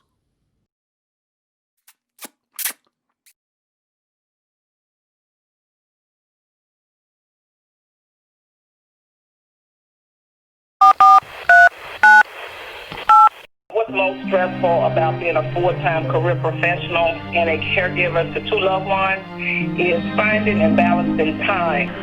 I wrestle with, am I being selfish for wanting somebody to call me sometime and say, Chris, how are you doing? Caregiving is a full-time job. It's a full-time job psychologically, it's a full-time job emotionally, and it's a full-time job with your compassion. I just believe as her caregiver, it's my job to be here 24/7 and or have someone here for her. I'm Kathy Lofton, the executive producer and writer for the documentary I Am a Caregiver. I was inspired by stories that had been told to me by people who were caregivers along with myself. Those stories led to my desire to put them all together and catch glimpses of a few of them. If something were to happen to your health, yes, ma'am, or something catastrophic, who would take care of you at home today? Oh, that's a hard question. I guess my significant other would. I would hope my significant other would do that. If not, if I wasn't married, I would think one of my parents who are alive would come in and assist with that. I have family, but it depends on the type of family you have. So my plan is, I know that the aging process is a natural thing. My plan is to plan where I'm going to be. If I can't have someone to care for me, I need to make that plan for myself. And that's what I'm seriously looking at that. I'm making a plan for where I might end up if I live to be older. To me, a caregiver would be an individual who was individual with integrity, outstanding morally, and someone willing to diligently do the work that it takes to take care of a person that is in need. Caregiving is the act of providing unpaid assistance and support to family members or acquaintances who have physical, psychological, or developmental needs. Caring for others generally takes on three forms: instrumental, emotional, and informational caring.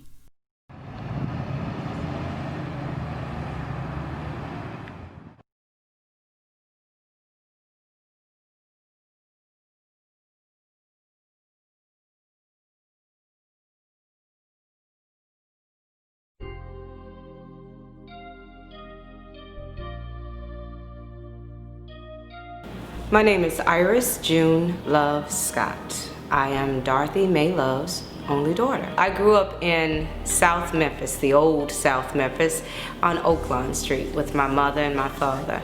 I am a late life baby. I guess they would call me a menopausal baby. So both of my parents, by the time I graduated high school, were up in age. They had retired and were home all the time. So my father was the first one that I cared for after I returned home from college. He had a stroke, but he was determined to continue to live at his home. So I would go over every day, cook for him, maintain him until it got to the point where he couldn't anymore, and that's when he went to a nursing home. And then my next stint as a caregiver was when my mother was diagnosed with Alzheimer's and dementia. We were fortunate in she lived next door to me, well actually 2 doors down. So my son and I were able to continue to care for her while she lived in her own house until the point in time came when I couldn't anymore and I moved her into my home. My mother, as I said, was a very beautiful woman. She knew the power of her beauty too. And she always made sure that I knew that I got my DNA and genes from her and not to waste your pretty.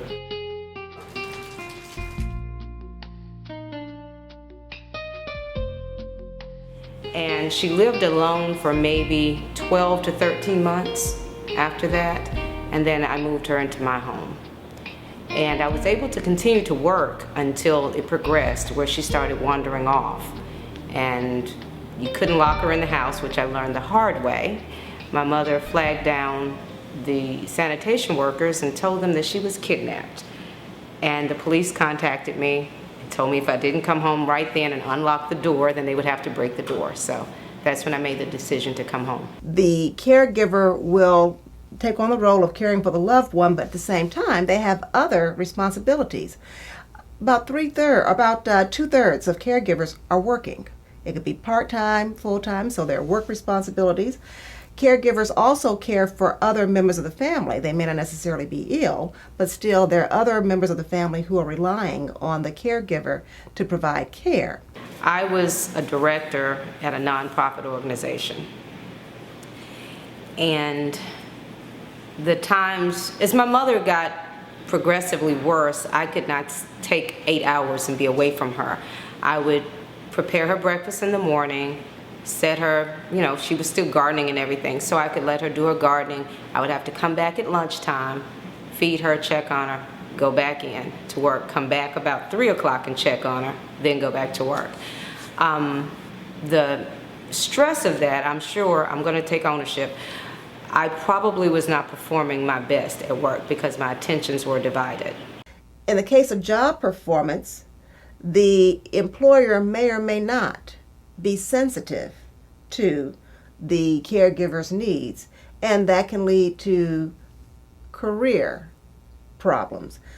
That caregiver may no longer be in line for that promotion he or she thought was inevitable, and that can lead to feelings of depression because that job promotion would have led to more income and more of an ability to care for one's loved one. And so that's the ricochet effect. It did not sink in until I had to buy adult diapers for my mother. All before, I just assumed this was just part of growing old, and we just roll with the day. I try not to look too far in the future. I just try to be in the moment. So I took every day as it was. I would try to figure out ways to keep her happy, because with Alzheimer's and dementia, mood is a major factor because they know something's wrong and they get angry. And since I was the closest person, I was the target.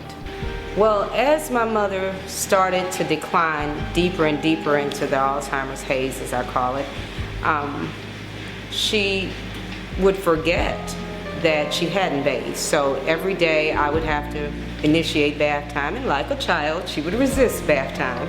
So there were times when I literally got a black eye because she punched me. And so then I learned to just take her in the bathroom and use a squirt bottle and squirt her and then clean her. She forgot how to brush her teeth, and we came up with a way to do that with a little sponge on a straw, and we brushed her teeth that way. We found dry shampoo. I just found all kinds of ways to keep her home because putting her in a nursing home was the last thing that I wanted to do. What we did was we had my mother's retirement, well, actually my father's retirement was given to my mother. We lived off credit cards, lived off my savings, and we lived very close to the vest. So we were able to do it, just didn't have any luxuries. Now what I wished and I was lobbying for was trying to get funding for the caregiver. My argument has always been they fare better and live longer when they are at home. And yet the government was willing to pay for a nursing home versus paying the caregiver.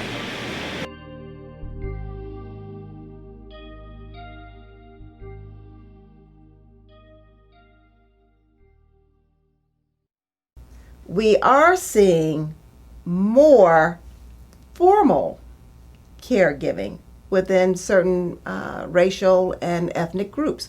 For example, between 1998 to 2008, there was about a 10 to 11% increase in the number of African Americans who were placed in formal facilities for care. So about 11% increase in African Americans being admitted into nursing homes. Okay, so that was a change. During that same period, there was over a 50% increase in the number of Hispanic and Asian family members being placed in nursing homes. So yes, there is a shift when it comes to formal and informal care, but it is important to look at what may be behind that shift. And what may be behind that shift is that there now may be more access to formal nursing home care than there has been previously. And as a result of that, African Americans, Asian Americans, Hispanics have more access to formal nursing home care. Now the question is, are they receiving the same kind of quality of care that maybe their non-Hispanic white counterparts might receive? At this time, the literature suggests maybe not. Maybe not.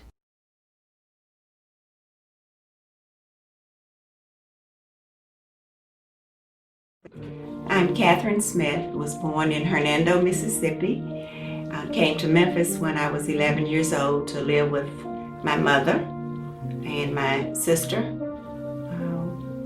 Worked at Baptist Hospital 34 years, and 25 of those years were in the lab, 7.5 were as a nurse. Since January the 7th of 14, that's what's been happening. My mother, I called her, I was on my way to work. I worked 7P to 7A, and I called her and I didn't get an answer. And I just went in saying, Mama, Mama. And I could finally hear her, just a whisper. And she was down, she had fallen. And I called IMSA, and they came, and long story short, she needed a pacemaker. And so she got a pacemaker. But by that time, she was so weak, she had to go to rehab. And after rehab, she was still not at a point where she could live by herself. So we, my sister and I talked about it, and we got her into a very, very nice assisted living place. And that's where she was from February 13th of 14 until February 20th of this year. But she really did not want to be there. She never really adjusted to assisted living. But it was a lovely place, and everybody was so kind. And I had to say, Mama, I know you love to be at home, but it's not just about you. I matter too. I need some balance. And I would get off work and go by there and make sure she was all right. She just had this lovely apartment. But anyway, what we know now is that she stopped taking her medicines, and that just really wreaked havoc with her health. And starting January of this year, up until February 20th, she'd been in the hospital 12 times, 12 hospital admissions.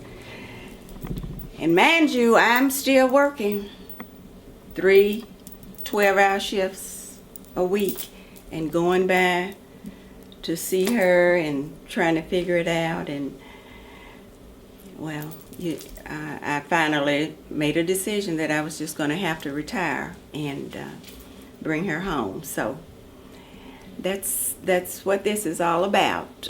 We're going to bring her home tomorrow, which is May 1st. And we've been working so hard to get that house ready. We've had to have a ramp built. We have security changes made for the house.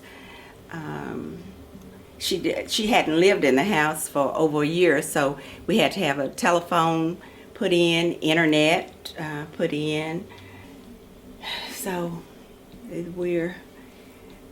my sister and I are really excited about getting her to come home, and I think she's excited too.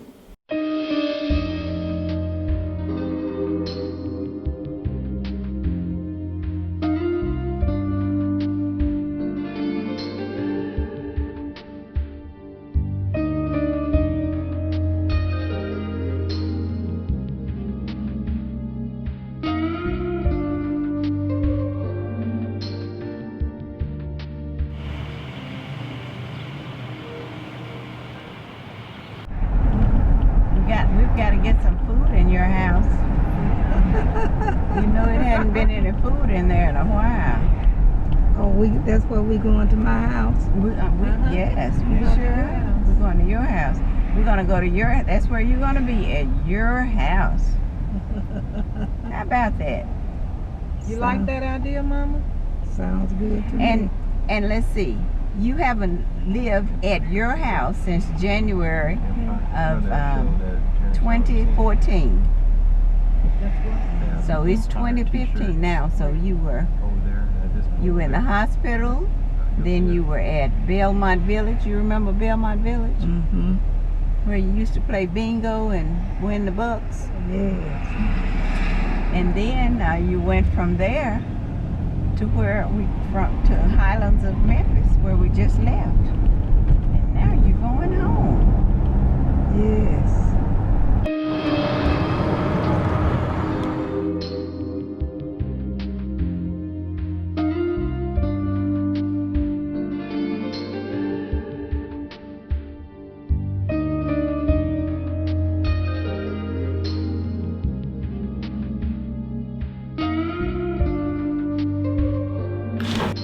Where are you, Mama?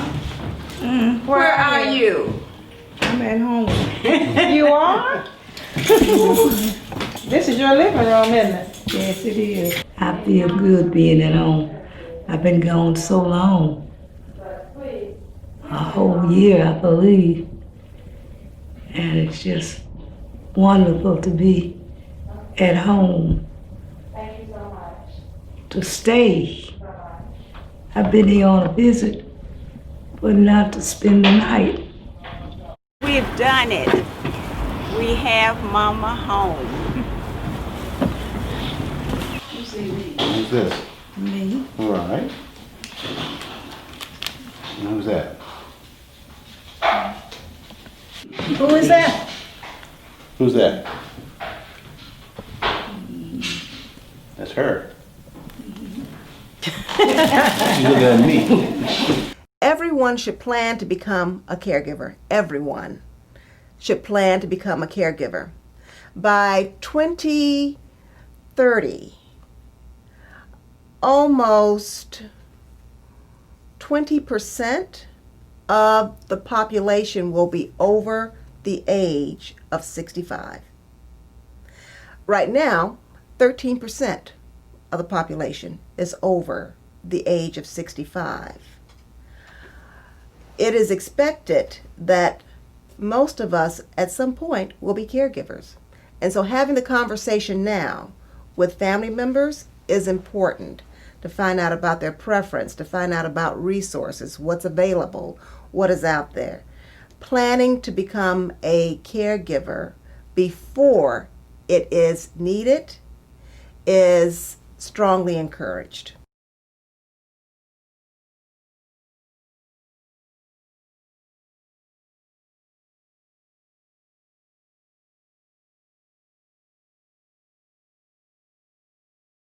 Thinking about all of this is just leading up to my ability to take care of Mama. So I'm just, moving from one phase to another.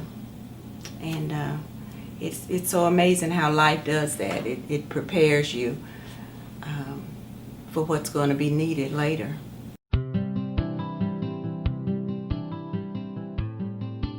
I became a caregiver in 2013, shortly after my father sustained a stroke in December of 2012. Prior to my dad's stroke, he was extremely independent. He was a fisherman, a hunter.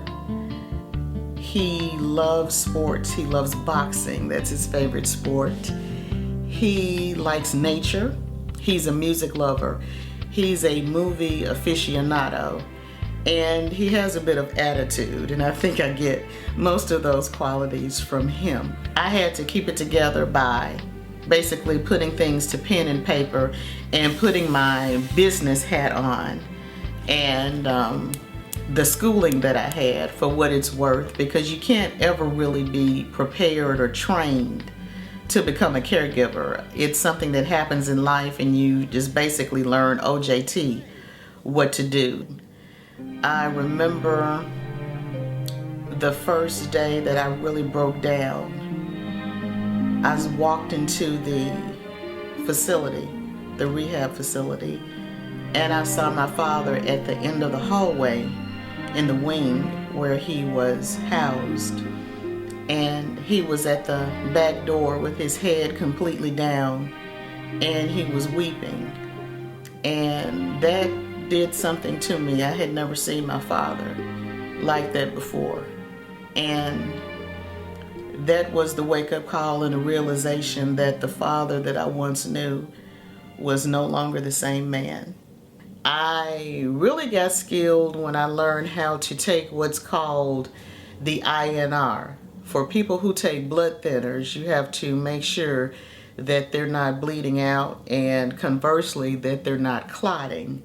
So there's a machine that you have to use to test that. Even though my father lost over 130 pounds from the time of his stroke to the time he came home, that's still quite a bit of weight for his only daughter. So I've had to learn some tricks, a trick or two, in taking care of a grown man. So I became my dad's night shift. I received assistance from the state in which I lived to have someone look after my father during the work hours and sometimes on weekends so I could make a living. And I would come over in the evenings until the next morning, and I would take care of all of his needs. And I've been doing that now for over 2 years.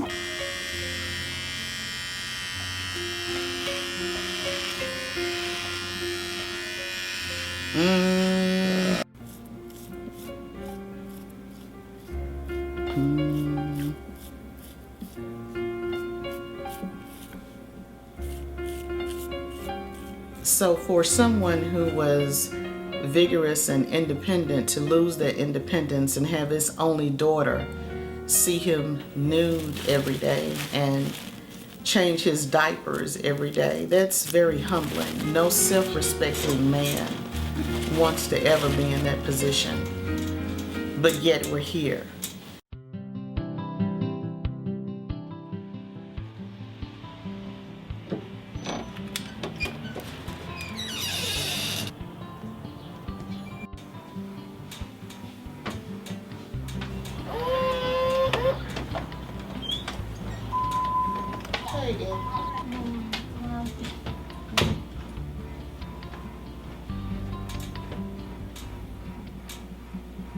My name is Ebony Smith. I've been a caregiver for 8 years now.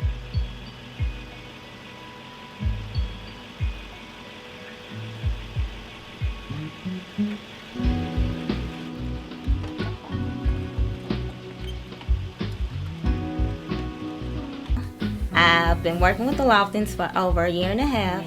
I relieve Kathy Lofton weekdays mornings. I assist Mr. Lofton with everyday living such as light housekeeping, cooking, cleaning, laundry, transferring in and out of bed, and just in-home care. Mr. Lofton hasn't had any bed sores currently or before my previous employment with him. My ability and patience helped me work with this job. When my dad and I came home, we didn't really have a lot of money to do a lot of things, so I learned how to improvise to help him regain what independence and what mobility he could. So some of the things we do for occupational therapy are playing checkers. That also helps with his cognition. It helps with his dexterity and cognition. I have him to clean his dinner tray after every meal, and it's kind of like the Karate Kid movie, wax on, wax off. That helps him keep that left hand going, and occasionally I will have him switch to the right hand. And also we do things with bands. If you can't afford a physical therapy team like we couldn't at one point, I simply got some exercise bands and connected them to the rails of his hospital bed and would simply help him with his range of motion. Another thing we did was retrain him on using the TV remote. And that seems simple enough for you and I, but for someone who had a stroke, looking at numbers, understanding buttons, understanding how to hold and point was a challenge for him. So that training in itself served as occupational therapy. So there are lots of ways that you can do these things to save cost and also help your loved one progress. When I first started taking care of my dad, I did a lot of ripping and running back and forth from room to room. So I had to come up with some organization and a schedule and a system of doing things. So one thing I learned to do was take an average TV tray and put it alongside my dad's bed. There I would have his meds, I would have water, a small pitcher, snacks, even the TV remote. So we came up with the deal. Instead of me running back and forth constantly, I taught my dad how to utilize the TV tray next to the bed. And so again, simple routines that take the stress and the pressure off the caregiver, and you also help your loved one. My dad was on approximately 21 meds a day, if not more. And that was pretty overwhelming. So to simplify the med process and to make sure we were always on schedule and to make sure he didn't forget, I learned about prepackaged meds. And with the prepackaged meds, a pharmacist would take the dose, and in our case it was 7 a.m., 3 p.m., and around 9 p.m., package each med, put the name of the med and the time, and it would be housed in a box, just a plain white box, and you would pull the strips out just like you would packages of candy, and you would simply tear off the package for, say, 7 a.m. It would have all of the meds for 7 a.m. and you would simply tear open the package and administer the dose. And so that is a great idea if you have a loved one who has to take a whole lot of meds throughout the day. It is safe and it is efficient. I regret that my dad did not take out a long-term care policy because that would have made all the difference in the world. He had the opportunity to get it very affordably through his federal retirement plan, but like most of us, he said, "It will never happen to me. I will not ever need it." My name is Lindsay Bailey Jean, and I'm a financial advisor. An individual sometimes comes to us that wants to inquire about long-term care insurance because, you know, a lot of times these clients have a family member who has Alzheimer's or some kind of disease that, you know, they're concerned about their family history, and they're trying trying to financially plan for their loved ones. They don't want to necessarily be a burden financially, emotionally, if they end up having a critical illness that needs, it's going to require some long-term care. A long-term care policy can have several different types of provisions. One of the nice things about a long-term care insurance policy is that there are features within policies that allow loved ones to actually receive in-home health. There's no such thing as being too young to purchase long-term care, especially if your employer offers it as a group benefit. That's a great incentive. 70% of individuals 65 and older are going to they're going to need long-term care at some point.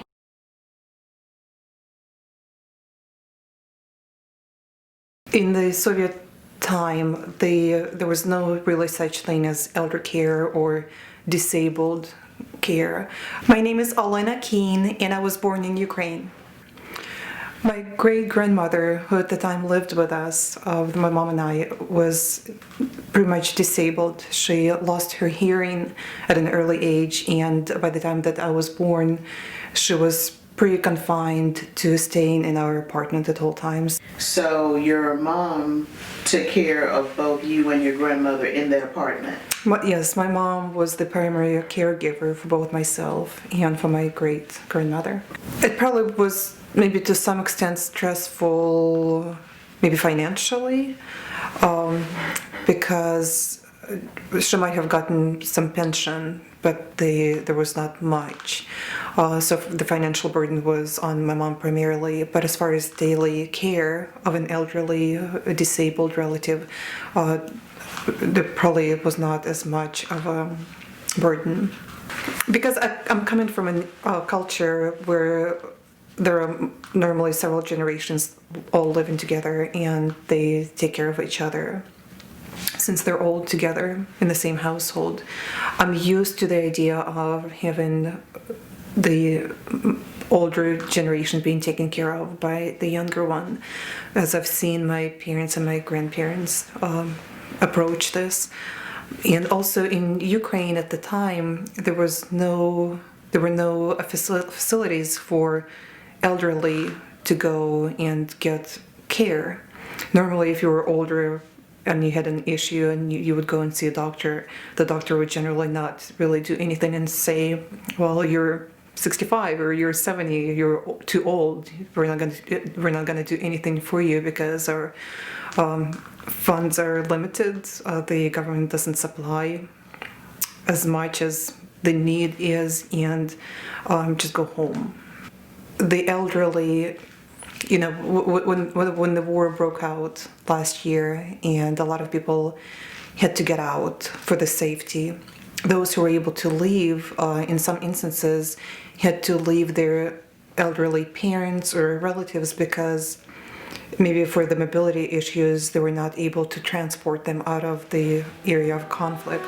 Unfortunately, for a lot of elderly right now who are in the conflict zone, they are having problem getting the pension payments received because the banking system is down. There are no payments being made by Ukrainian government, or if there are any payments being made, you would have to leave the conflict zone and apply for the pension to get the money. And for those who are not able to leave the conflict zone, they have no means of being able to get the pension, which means that they have no money to pay for the utilities, to buy food, or to buy medications that they might be on. Just a couple of days ago, I read a news report that there were people dying, committing suicide in Ukraine because of starvation, because an elderly didn't have the food, so they turned the gas on in their apartment and they died. Not just because the financial aspect is taken care of. I don't think that means an automatic excuse for your grown children to not be involved to some extent. But it's a whole lot better when you're able to pay for a caregiver and not have to rely on your grown children or relatives for ongoing 24/7 care like a lot of people in Ukraine have to do. This country and people who live here are very blessed with more ways, they're socially better protected. John and Gwen Jonigan are the epitome of love and commitment. This loving couple has been married for 51 years as of July 2015. However, 21 of those years, John has taken care of Gwen, who has a unique form of cancer. 2 weeks prior to this filming, Gwen received a prognosis that she would not live to the end of this project. However, at the time of editing, she was still with us. Now, she's celebrating her 70th year of life. Hey, my money tree right here. See that? Look. It'll start growing out. You take that there and put it in the money tree there. Oh, yeah. Can't see that. See how you do it? This goes on the money tree. Okay, that's my baby and one of my sons, my daughter-in-law, sister-in-law. We just getting all the support that we can here tonight. And all Everybody's these here to people love here. us. All these people here. Everybody here. Everybody here. And nothing that we can't pick up a telephone and call them up. And they'll do for us. They know we'll do for them. I tried to be there. They stay so active though. That's my baby. That's my wonderful one. And this is her 70th birthday, and we just wanted to get some of the folk together to say that they love her. Just let everybody show some support.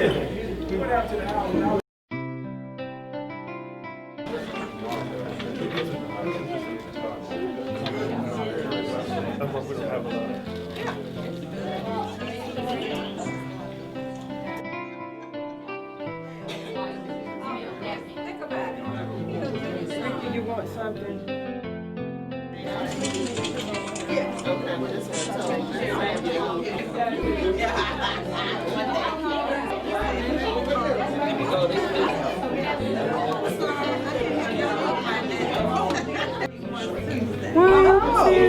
Mama, look at me. Mom, me. Okay, I got it. The older preacher. Well,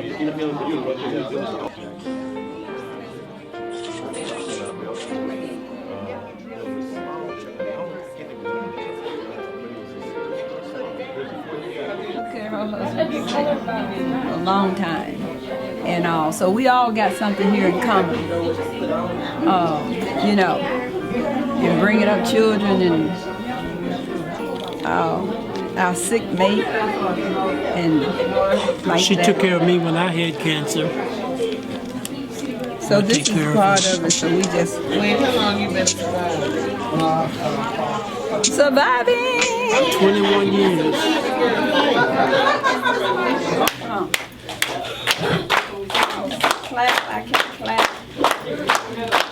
Happy birthday to you. Happy birthday to you. Happy birthday. God gave you one more year, his praises to bring. The Lord has been so merciful. Let's all sing. Happy birthday to you. Happy birthday. Happy birthday to you. Happy birthday. Happy birthday. I'm gonna cry. We can all cry when we get I'm gonna cry. Okay. I'm gonna cry when y'all not around. I'm gonna cry when y'all around, okay? But anyway, I'm happy, y'all. Oh, this is so nice.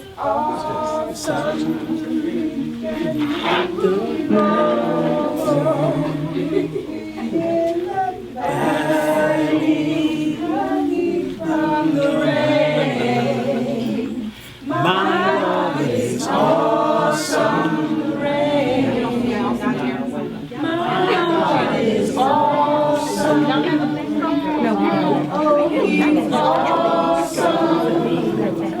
August, you were diagnosed So they've in been August. 21 years. 21 years. 21 years. Yeah. John's been taking care of you wonderfully for 21 years. I've been taking care of John. They've been taking care of each other. Mama, don't throw my jean on the floor. It's important for us to be very sensitive to the needs of care workers. And I'm very encouraged that there may now be a trend within the field of medicine to not just to assess the person who's receiving care or the identified patient, but to see that caregiver as an essential partner in providing care, and knowing that to keep this person healthy is also going to go a very long way towards helping to remediate or to provide care to the person who really is the patient. My name is Christine Williams. I've been in the nursing field for 30 plus years. Certified CNA. I've worked with seniors and children, but Alzheimer's patients is mainly my passion. my experience as a caregiver, it has been challenging these past 3.5 years.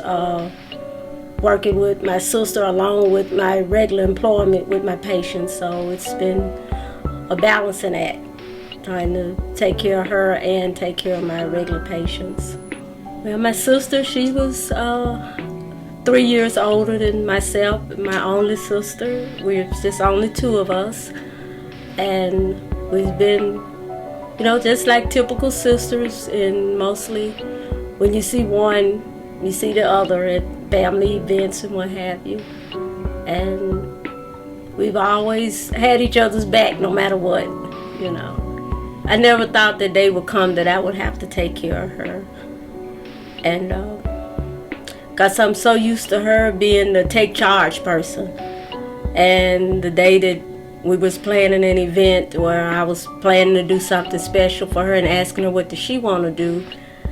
And when she said, just do whatever you want and tell me, because I can't think and plan things anymore. That was the day that kind of hit me, that she's slowly declining. She was diagnosed stage 4 colon cancer 3.5 years ago. Some of the challenges I had was making sure she got to her appointments and being there with her for her treatments and her surgeries that she had, and after her surgeries and her treatment, just making sure she, she ate and, we just got the things that she needed. Just seeing her slowly go down, but with the grace of God, she never got all the way down like typical cancer patients that I've seen. She lost weight, but not like where you could, like normal cancer patients, or her hair came out from the chemo, but never all the way like the typical patient. And just seeing her getting weaker, but with the grace of God, she stayed strong up until the end. And as they say, she really didn't look like what she had been through, just up until the last week or so. That's when the illness started to show.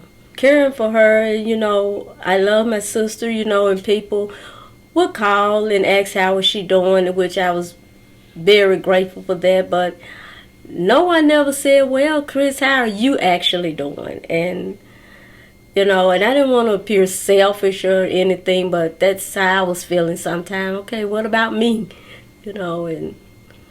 But it was okay. I was just glad people were concerned about her, though. And she just passed away, I understand? Friday morning. Friday morning. So how did you feel when you found out that she was no longer here? Empty. And right now, lost.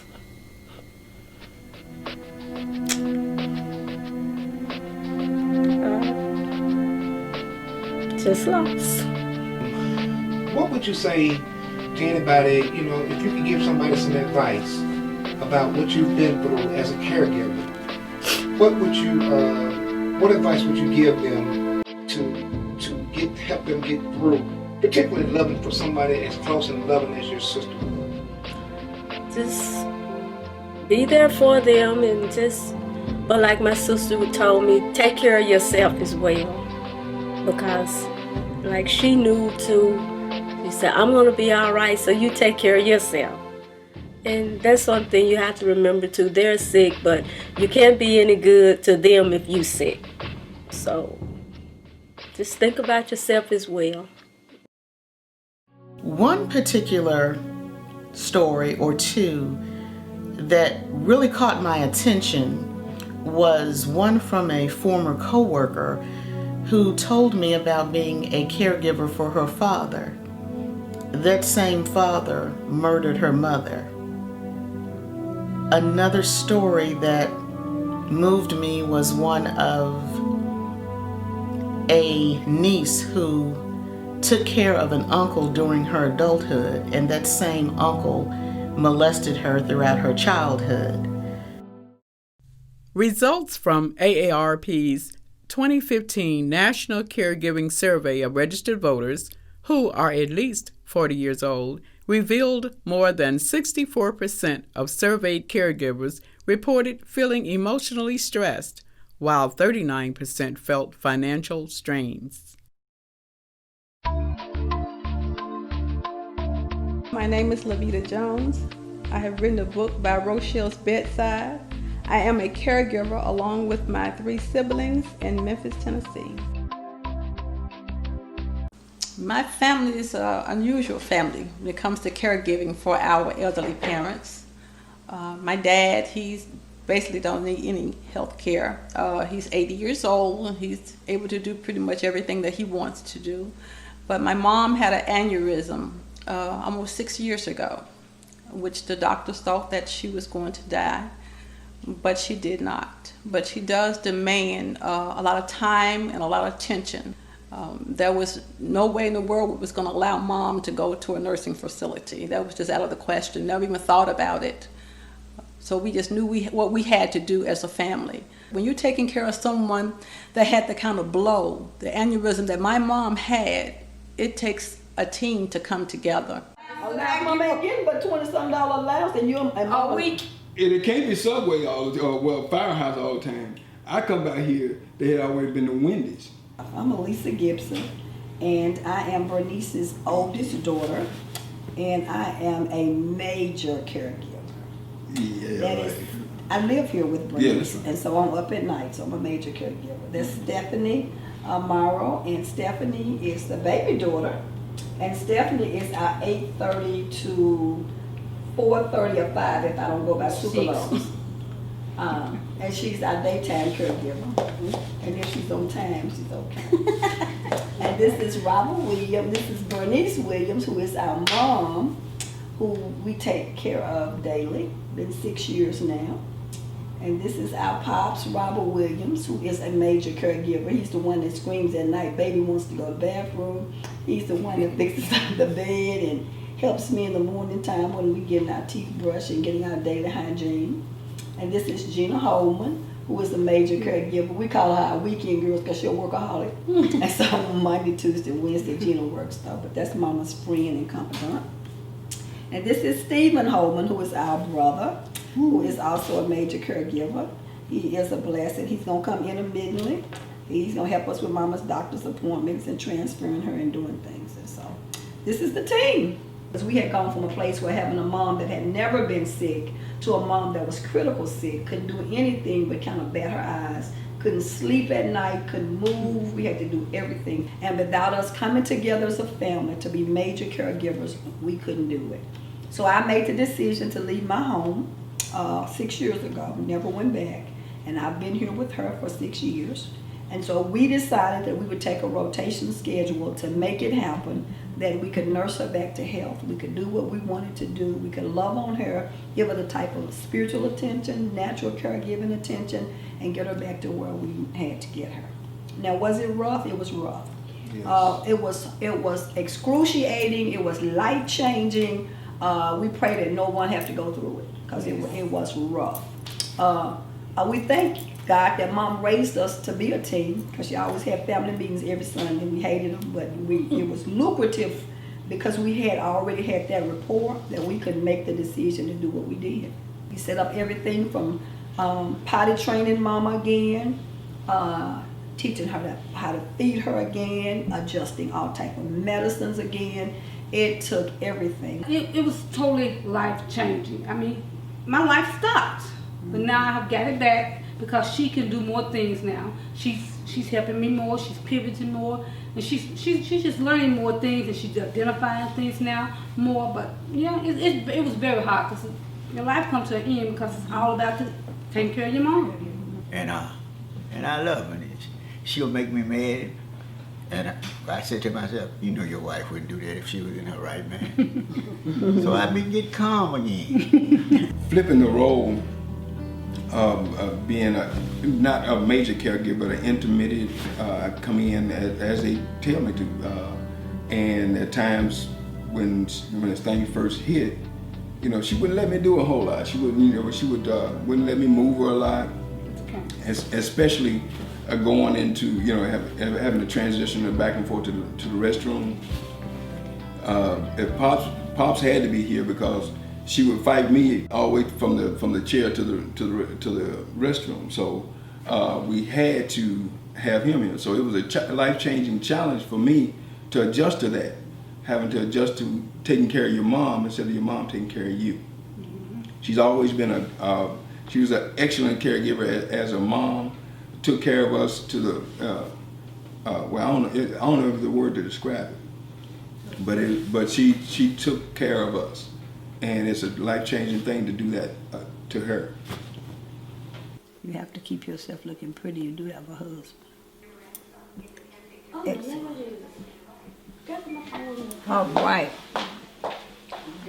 No, it takes an extra effort to do her other hand. But it's been hard because of the way this hand is, because this was the part that was hit and left without blood supply so long. And her leg. That's what he has now, probably flip-flop, and keeps the foot up like that. Found it on the internet about portable ramps. It comes in various sizes depending on what you need. You can for large steps, for small steps, or whatever. And this is we found the best fits us.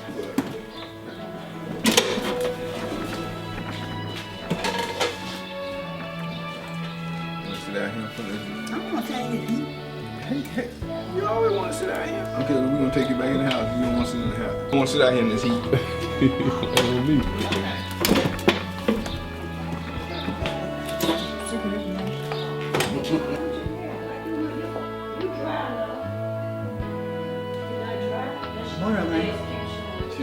Now you don't want to miss a nail or no?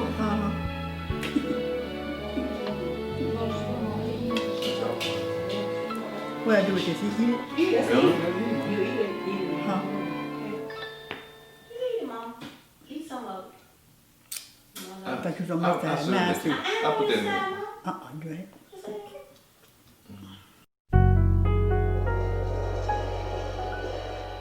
For a moment,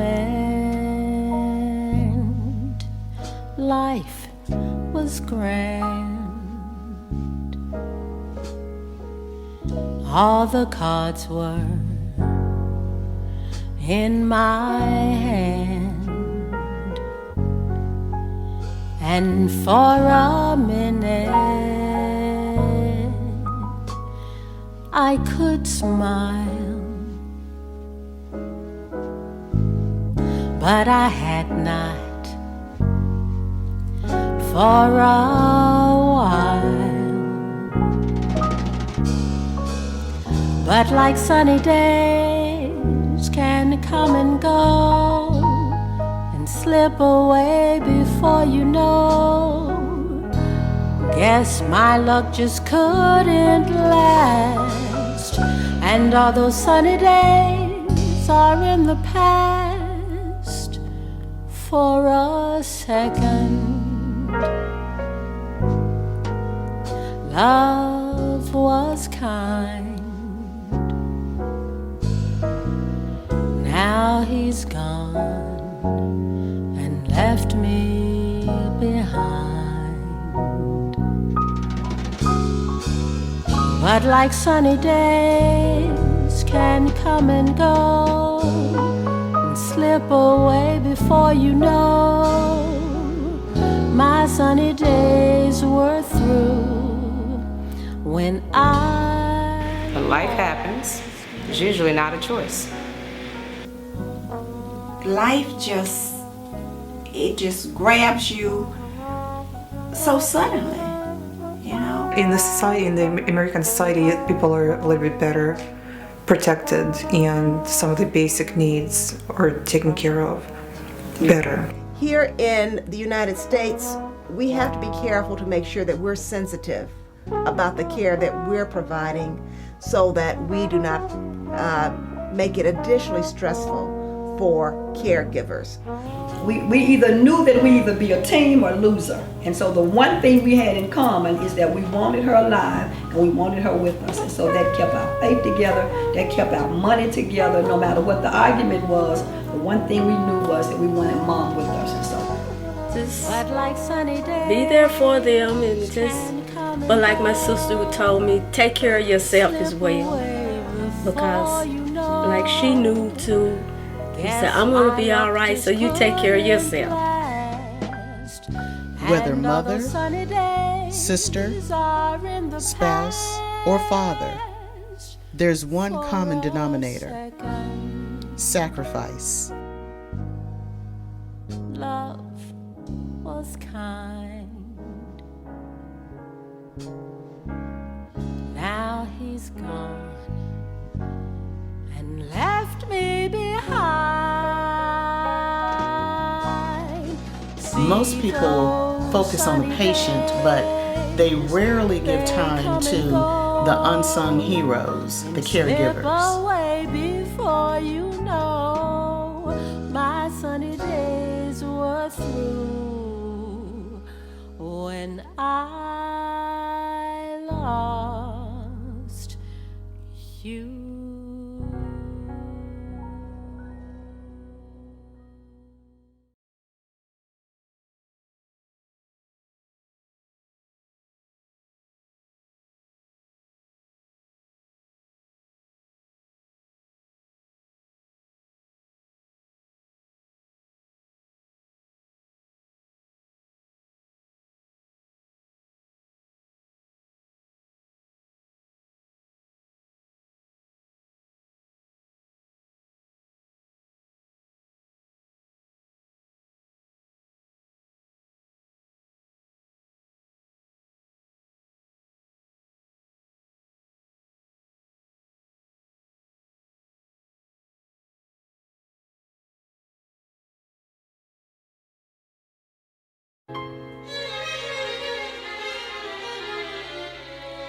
We are only human. There's so much we can take. Only sadness knows how deep a heart can ache. We are only human, strong and yet so weak, having to discard a promise meant to keep. Life's a crazy game,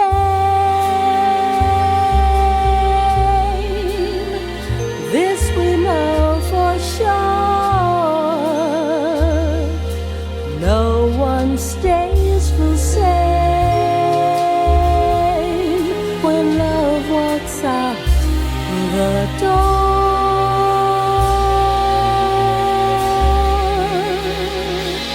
Hold me near, my darling.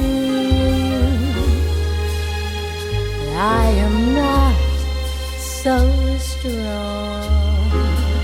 I am only human, not meant to be alone.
Ella? Home. Hey.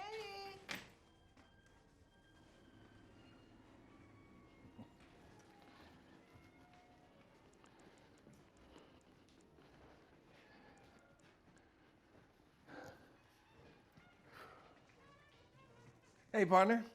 What's going on? How was your match? Smoked him. 6'2", 6'1". You should have seen it. Bet you blew his mind. Well, he and Betty won't have a chance against us tomorrow. They didn't stand a chance against us anyway. Hey, have you figured out where we're going?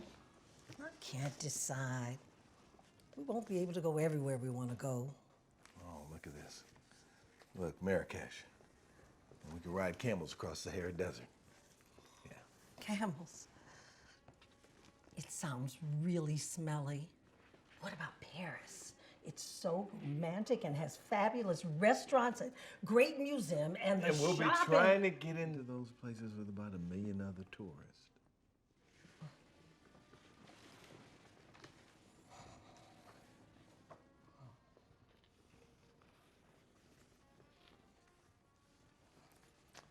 Hey, I got something.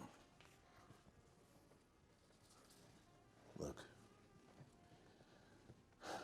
why don't we mark the places that we're each interested in, and then we'll figure it out together. Sounds great. Hey, do you want to go to the Esquire tonight? They're showing Butch Cassidy and the Sundance Kid. Again? Well, you've only seen that about 100 times. So what? I went with you last week to see On the Waterfront. At least this is fun and happy. Happy? Do you know what happens to Butch and Sundance at the end? They escaped and traveled the world together, just like you and I are going to do. Oh, well, I love your optimism. You know, Butch and Sundance will always figure it out. They're great partners. That they were. Through thick and thin, until the very end. And in their case, it was a very bitter end. Carver.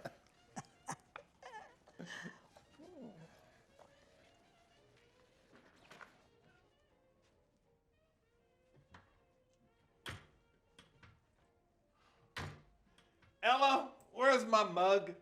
Carver, if your head wasn't bolted on, I swear you'd lose it. Drying in the dishwasher. The same place I put it every day.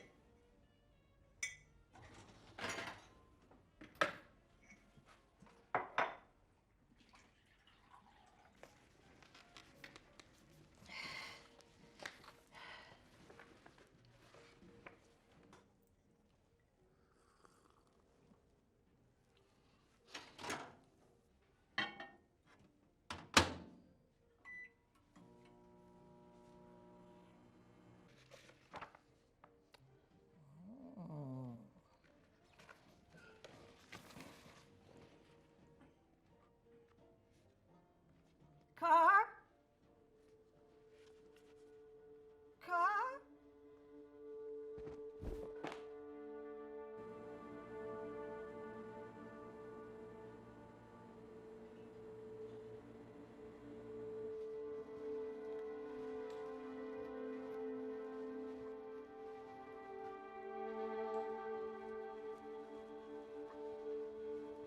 Ella? Ella? Ella! Oh, Ella, come on. Talk to me, Ella. Talk to me. Oh, damn. Excuse me. Hey, can I'm looking for Ella Sam's room, please. Let me look her up. It's ELLASAM. I got it. She's in room 232.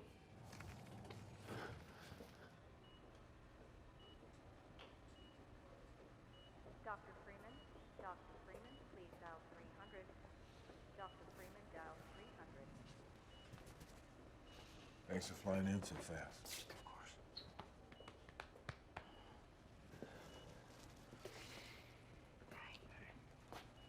How How is she? Her whole left side is paralyzed and she's really confused.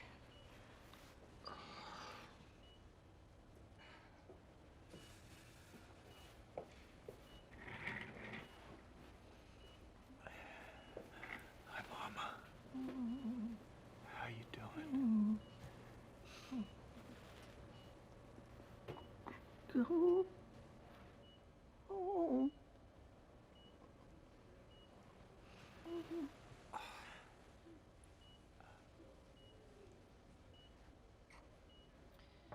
Excuse me. I'm sorry to intrude, but we need to talk.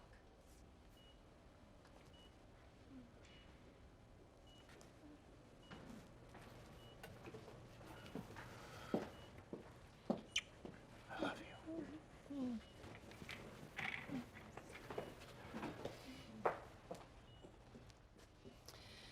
This is Dr. Guyton, one of the best cardiac surgeons in the country. Dr. Guyton, this is Mrs. Sam's husband, Carver, and their children. I wish we were meeting under other circumstances. Let's talk inside.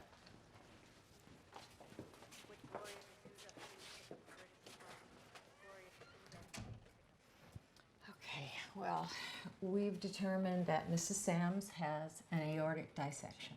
It's a tear in the large blood vessel that leads from the heart to the brain.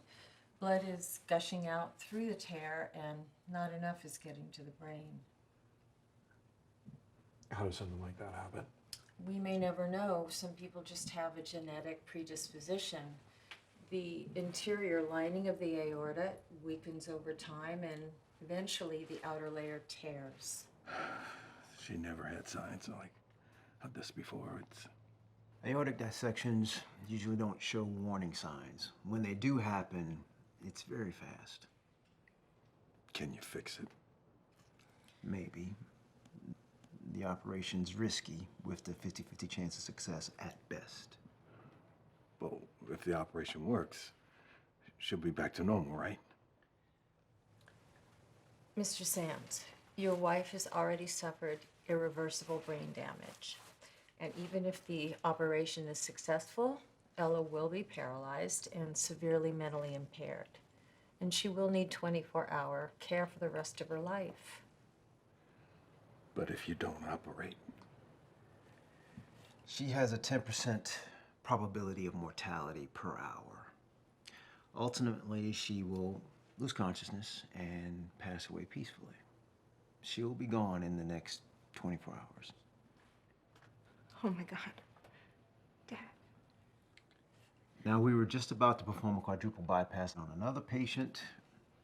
We can pull him off the table and put Mrs. Sams in his place if you want to operate. But we're going to need a decision in the next 10 minutes. Wait, Doc, if this was your mother, what would you do? Well, if it was my mom, I don't think I'd do it.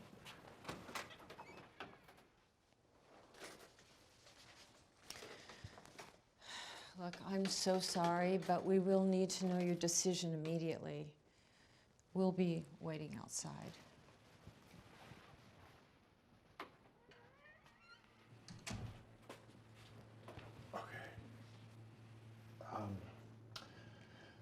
Dad, he can't take care of Mom. Not the way she is, not like this. And she always said that she never wanted to suffer in a nursing home, so. I'll drive in to help. You? Yeah. With all the drama that you got going on in your life, especially now you're gonna help Mom? And what about you? 'Cause you're never here. Yeah, I live 3,000 miles away, if you can remember. Oh yeah, I think I know that, Mr. Big Shot. So what? Are we supposed to just sit here and watch Mom die? Whoa. No, you make me sick. You know what?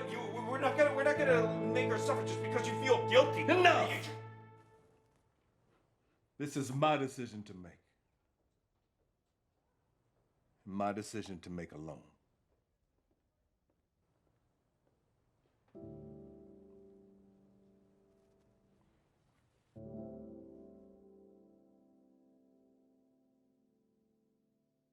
Johnson on his way to third and throws a bullet to Roberts at first. Davis scrambles to get back to first, and he's out. Totally Will you look at that? We haven't seen a triple play since. This team is on fire tonight. You're absolutely right, Bob. I cannot believe how well they're playing. Think about this. Just a couple of weeks ago, we were so far out. No one would have thought that they had a chance to make it to the divisional playoffs. But they keep it up tonight. They keep on going. They have a chance to have the...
Hey, partner.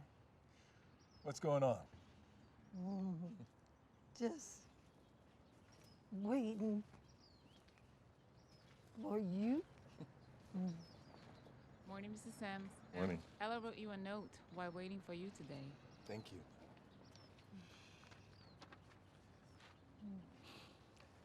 That's the prettiest thing I've ever seen, Ella. I love you too.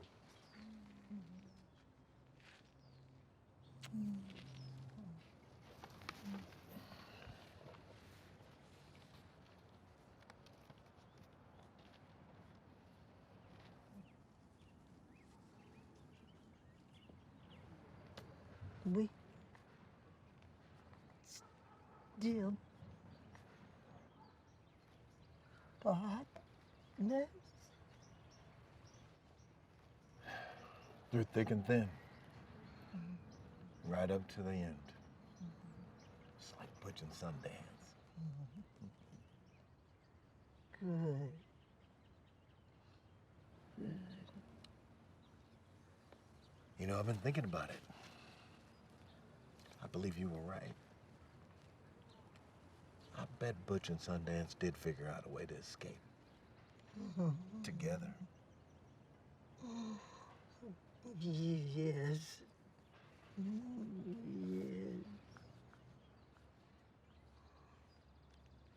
Yes.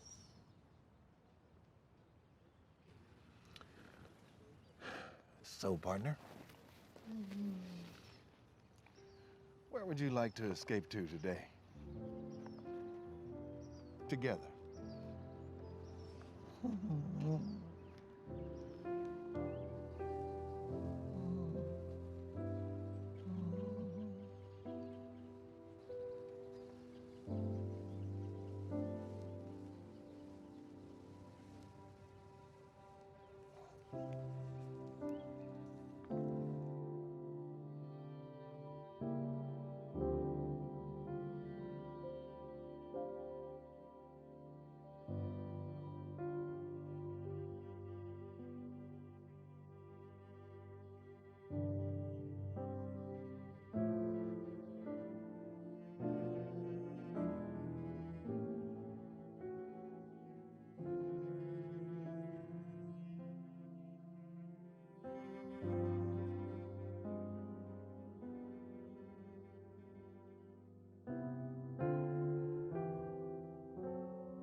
There is a saying that in war there are no unwounded soldiers. There is no way that any of our warriors can go through combat without damage. There is a recognition that no matter how righteous any particular combat may be, it still has a damaging effect on the soul. The International Military Pilgrimage to Lourdes gives people the opportunity for a ritual healing. It's so crucial to the mental, emotional, spiritual health of the individual. Everyone that comes to Lourdes feels a sense of spiritual healing, especially for military personnel who have gone through such terrible events. Their spiritual injury, their spiritual suffering is very deep and very real. Here, we bring our sick, our wounded, our ill, and our injured to join our brothers and sisters from the militaries of over 40 nations where they can, in fact, seek the healing and the peace that they need.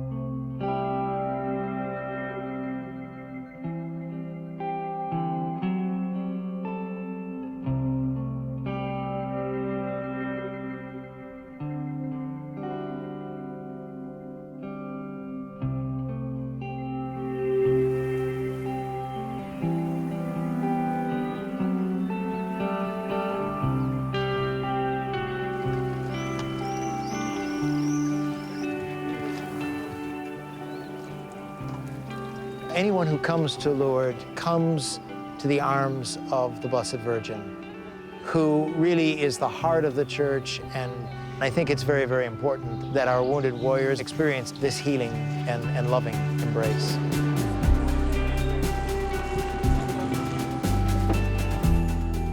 Warriors to Lourdes is an event for military personnel and their families, their caregivers. It takes place in Lourdes, France, every year in conjunction with the International Military Pilgrimage. And there's also some events that are arranged just especially for the American pilgrims by the Archdiocese of Military Services USA and the Knights of Columbus.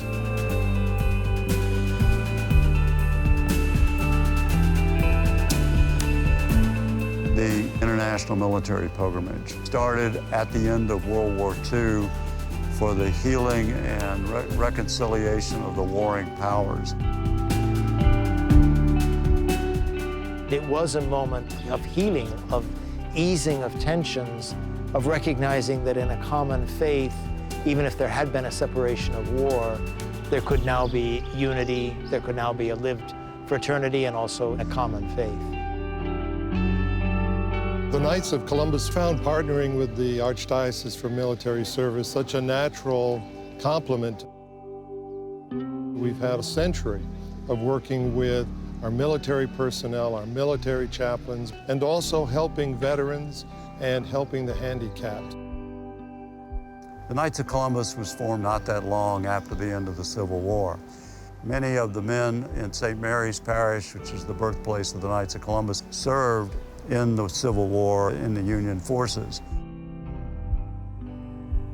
Back in 1917, the Knights of Columbus provided auxiliary chaplains for the U.S. forces coming to Europe during the First World War. The Archdiocese for Military Services and the Knights of Columbus walked together very easily in this type of endeavor.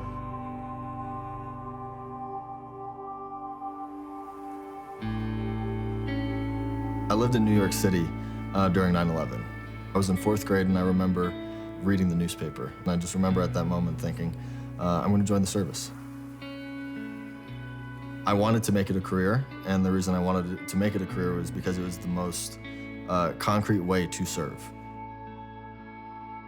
As a military spouse, early on I knew I was going to have a lot of time to myself. I was going to have to sacrifice common things that most people for the first year of marriage get. They get their spouse at their side. I knew that I was gonna marry him on Saturday, and by Monday he was going back to California to get ready to deploy to Afghanistan. While I was deployed, I was what's called the point man, so I was the first in line on every single patrol. For the first 5 months, I went on every single patrol. I didn't hang back for one of them. It's 4 in the morning, we're getting all kitted up. I'm putting my gear on, I'm getting my weapon ready. My squad leader, his name was Sergeant William Stacy, and he comes up to me and he says, "What are you doing?" I was like, "Well, I'm getting ready, I'm the point man." He was like, "Not today. I want you on the machine gun, you're gonna stay on base." Will, the squad leader, ended up running point for that patrol, role that I normally took. And he stepped on an ID on that patrol.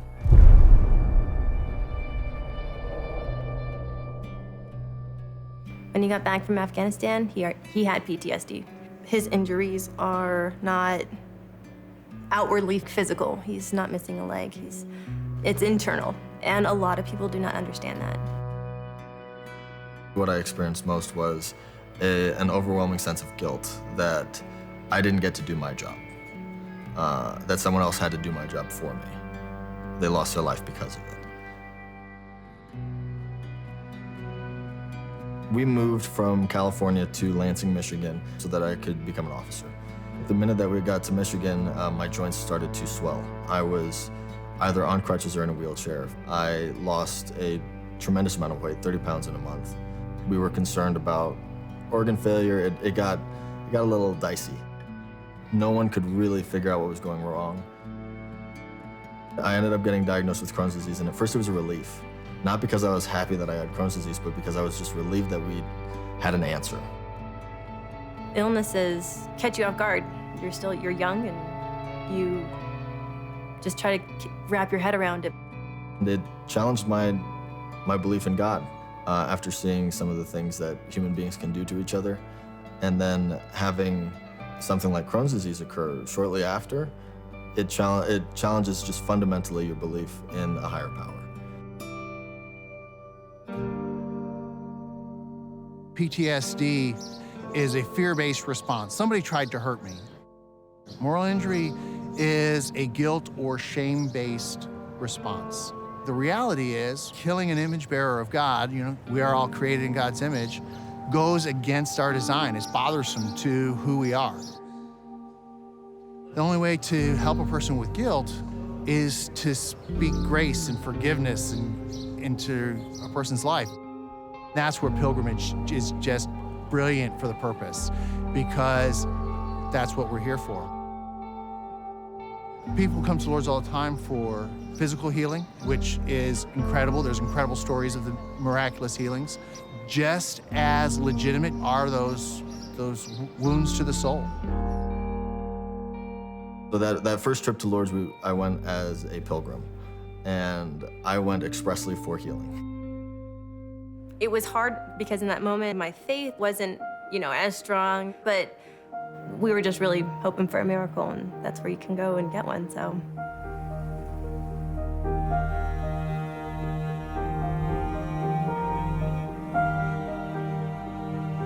To see the Basilica is something special in itself, just the magnitude of it. And then to realize that which makes it special is not the Basilica, it's the water, something that simple.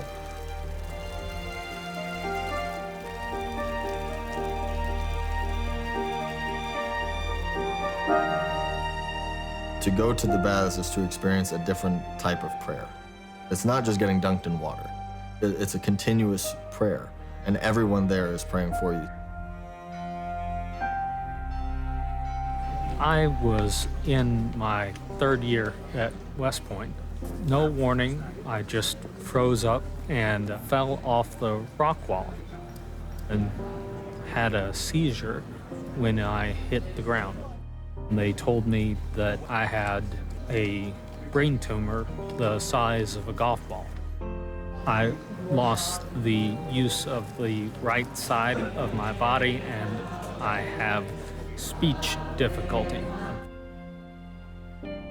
We came to the bath for physical healing. I had some spiritual trepidation, and the water is very, very cold. You pray, and then they dunk you. You really feel the Blessed Mother interceding for you. It's an incredible feeling.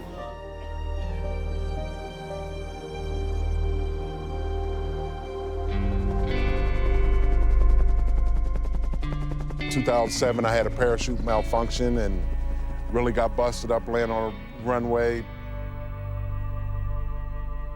On my second trip to Iraq, got blown up in an armored personnel carrier. I've been through 7 surgeries so far, and I'm about to have another one, but I don't expect to come here and get a miracle. I just wanted to have the opportunity to dip my body into the springs and seek some healing, to ease the pain I'm putting my family through as they watch me in the healing process after so many deployments in combat zones as a United States Army soldier.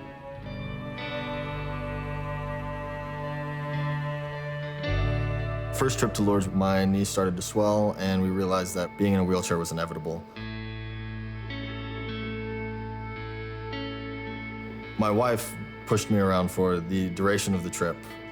It served as a connection for me and my wife, that I had to humble myself to allow her to push me, and it became an honor for her to help me in that way.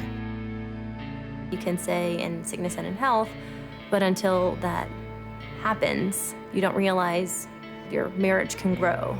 Being able to take care of my husband with the many things that he has, I saw it as a blessing.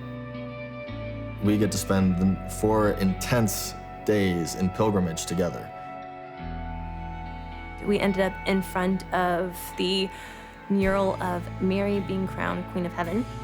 We were offered to go and get our marriage vows renewed. It was a moment where we could just say, guess what, I love you still, and I want to keep going through this life with you. Looking into the eyes of the person you love and professing your faith and your commitment to them is something that only happens in marriage. God consecrating our marriage again, it was Him letting us know that His presence is real. That was part of the healing for me. I didn't experience remission, but I did experience a deeper connection with my wife, with my other service members, with my own faith, and I think that was more rewarding and more nourishing than any physical healing would have been.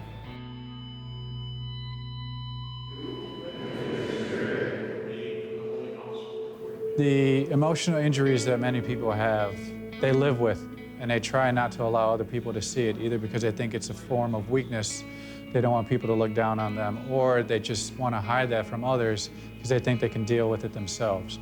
But when they come together and they see that other people have that same turmoil internally, they're able to actually relate to someone and talk to them in a location that is very spiritual, and there is a great support structure there for them, and they open up more than they are able to in their current locations. I'm son of a refugee mother from Vietnam, and my father was a U.S. Marine recruited out of Vietnam. When my family came over after the fall of Saigon, the country gave my family freedom, so I wanted to join the military to repay that debt to the country.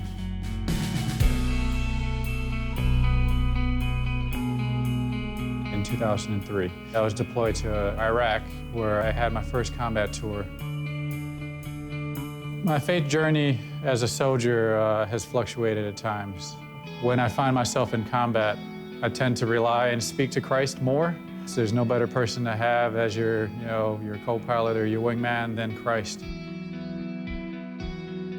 In 2007, I was deployed to Afghanistan. And there I was approached by a brother Catholic who asked me if I wanted to become a Knight of Columbus. Being a Knight of Columbus introduced me to the Wards Lourdes pilgrimage.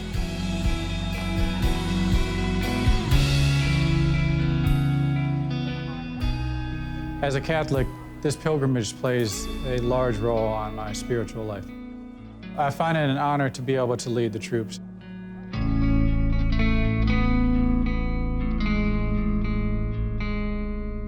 We just attended the English-speaking Mass in the grotto. This is the place where St. Bernadette had the apparition of Mary.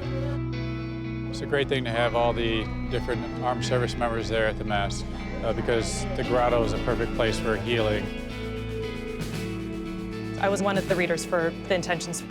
There is something that just evokes calmness and tranquility and an inner peace, and I think that's why people are drawn here.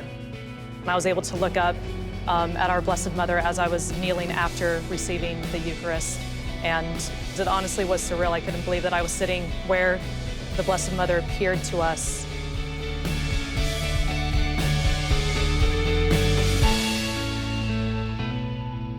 My first experience of knowing that God wanted me to be here was at the homily at the grotto. The priest said that God loves you just the way you are. And I broke down into tears, just seeing that, just witnessing that truth.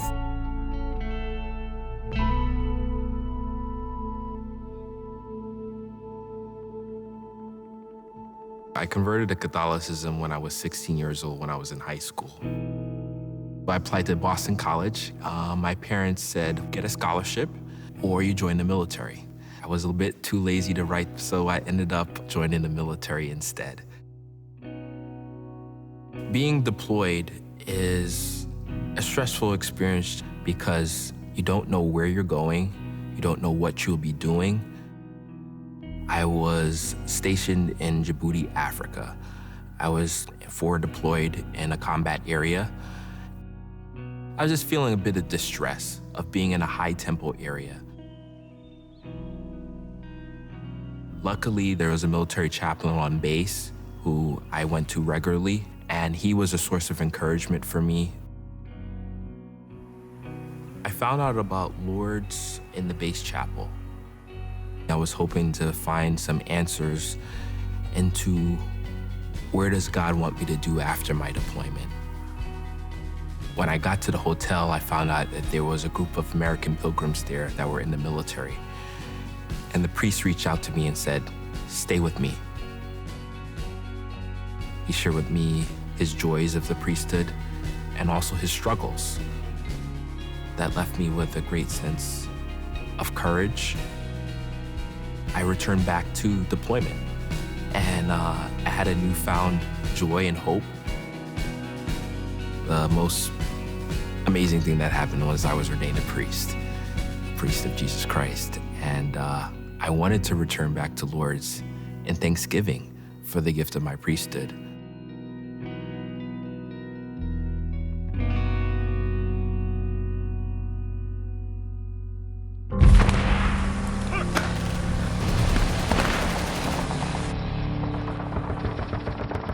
Well, I strongly believe in the old cliche of there are no atheists in a foxhole. When soldiers are in a battle zone or a theater of combat, when you're really in that need of help, there's always somebody that you call to, and it's always God. During my time serving in the Navy, I was not able to receive the sacraments for an extended period of time. It was a very painful experience for me. And in the midst of that pain, I felt God saying, why don't you be a part of the solution? God was calling me to military chaplaincy. We send these military personnel into areas where they're in harm's way, and we tell them, you don't ever have the chance to go to Mass. There's no possibility of confession.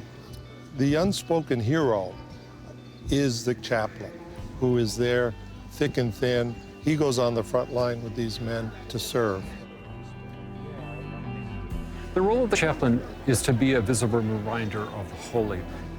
Being a Roman Catholic priest, one of the great privileges that I have is to be able to offer our service members the gift of the Eucharist, also the sacrament of reconciliation, because oftentimes our troops are looking for forgiveness for what they might have seen or had to do, especially when they're in combat. The Knights of Columbus make sure that chaplains come from other backgrounds, such as myself as an Anglican. It is a Catholic pilgrimage destination, but it is open to people from all different backgrounds as long as they're wanting to come and participate. They make a point of ensuring an ecumenical nature. When you come to a shrine like Lourdes, this is a wonderful way to understand Catholic devotion to the Mother of God and for us to share in their commitment and their understanding of the faith.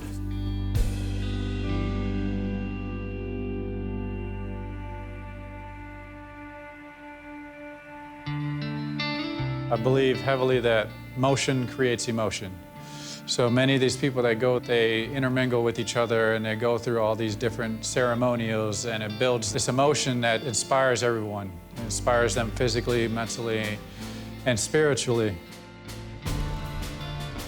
It creates a vibe throughout that is very positive, brings them closer to the Lord, and is very patriotic. This military pilgrimage witnesses a very fundamental fact. Our Catholic values promote a patriotism that respects the patriotism of individuals in other countries. For me, because I've left the country 12 times, you know, I see a lot of these soldiers from different armies. Usually we're standing in the tent receiving a battle brief or getting ready to move out on the mission, and they got their team, we got their team. But we're all the same, no matter what color uniform you are, what color you are. At the end of the day, we're soldiers and we all do the same thing. Well, I can tell you from the ceremony we just went to, from the sound of the roars, being an NFL fan, there can be no less than 20,000 people down in there. I can't even put it into words, like for real, like I'm so stoked. And I'm blessed, I am blessed.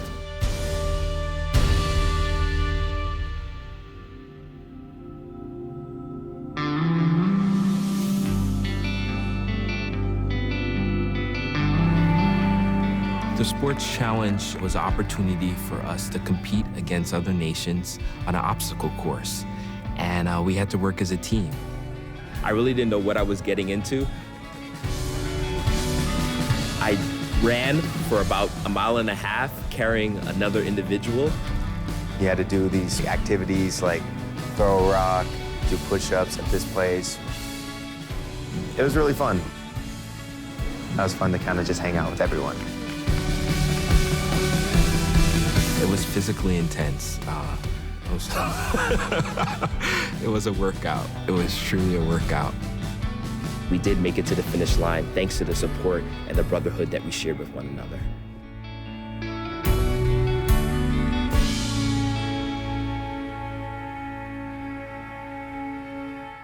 I had a very powerful experience at Lourdes, and I felt that by going back as a trip leader, I'd have that opportunity not only to share my own testimony, but just to give them that same space and guidance that I received.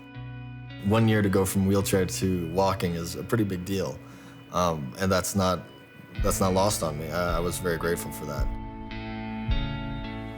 The Stations of the Cross in Lourdes, there's a certain magnitude to them. I went up with a gentleman named Chuck Baldinger. I got the honor of pushing him around in a wheelchair to go to the baths, and he chose to walk the Stations of the Cross. Not only am I going and seeing what Christ went through, but I'm seeing what Chuck's going through as well, and I'm seeing him push. So you start and you're walking uphill and it's extremely steep. You connect as a community with this idea of suffering. And I remember getting to the end of the stations and really feeling just a beautiful connection to Christ's suffering. And I understood that he gets it, that he understands what it means to be human. He made helping someone and being helped holy. He made mourning and mourning others and moving beyond it holy. Anytime that I feel like I'm in a spiritual desert and I'm being tested, I can go back to the stations.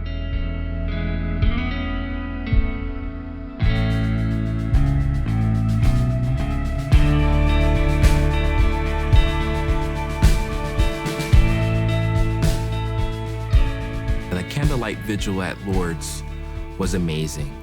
We were with thousands of people singing Ave, Ave Maria, and praying the rosary.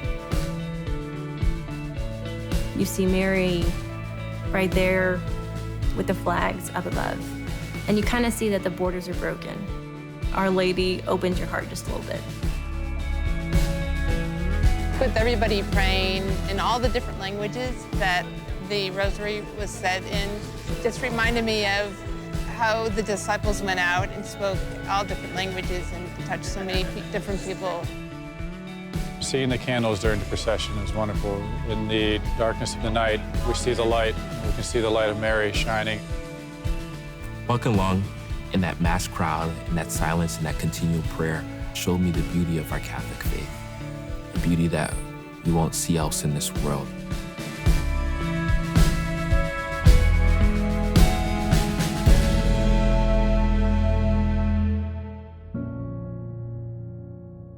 Throughout the Bible, everyone goes to a mountaintop to find a deeper connection with God.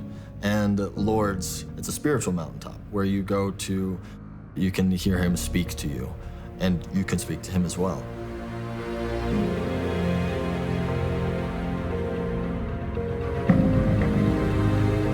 This is a place where peace can be found. And coming here just really allowed myself to get a little closer to God. Ever since becoming Catholic, I heard about Lourdes, and it is an answer to prayers that I was able to come. Whether you're suffering emotionally or physically, you receive God's grace. And I think that's why people are drawn here.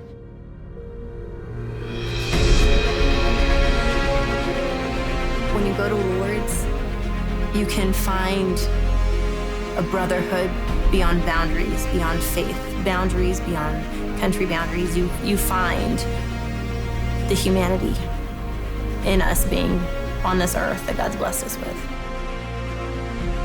You don't go to Lourdes because you are Catholic. You go to Lourdes because you're human searching for healing.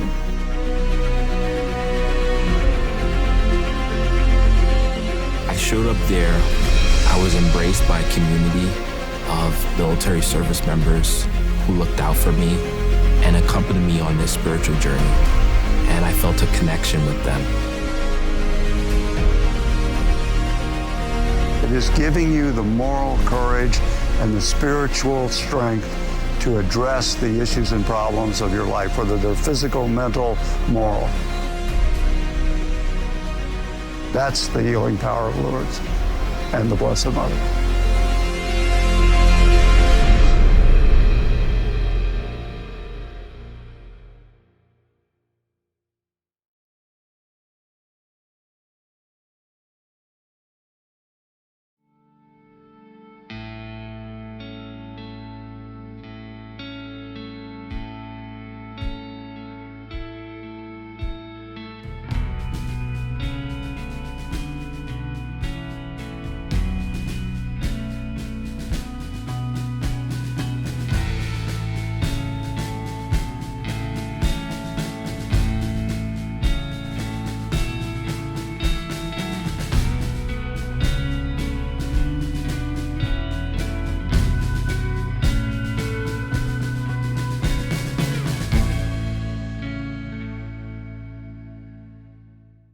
Ladies and gentlemen, this year's award-winning featured films are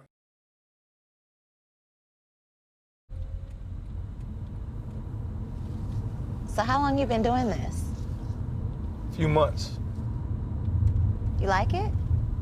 It's cool. You're kind of quiet. Most drivers are more talkative.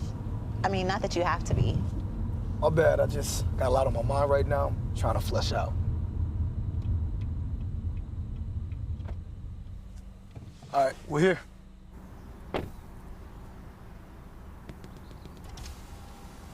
Whenever you're not driving, here.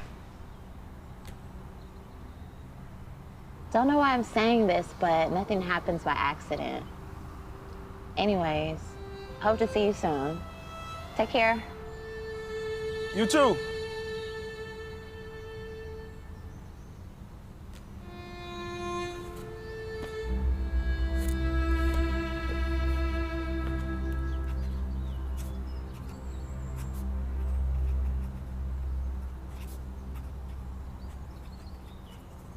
They say nothing happens on accident or coincidence or by chance.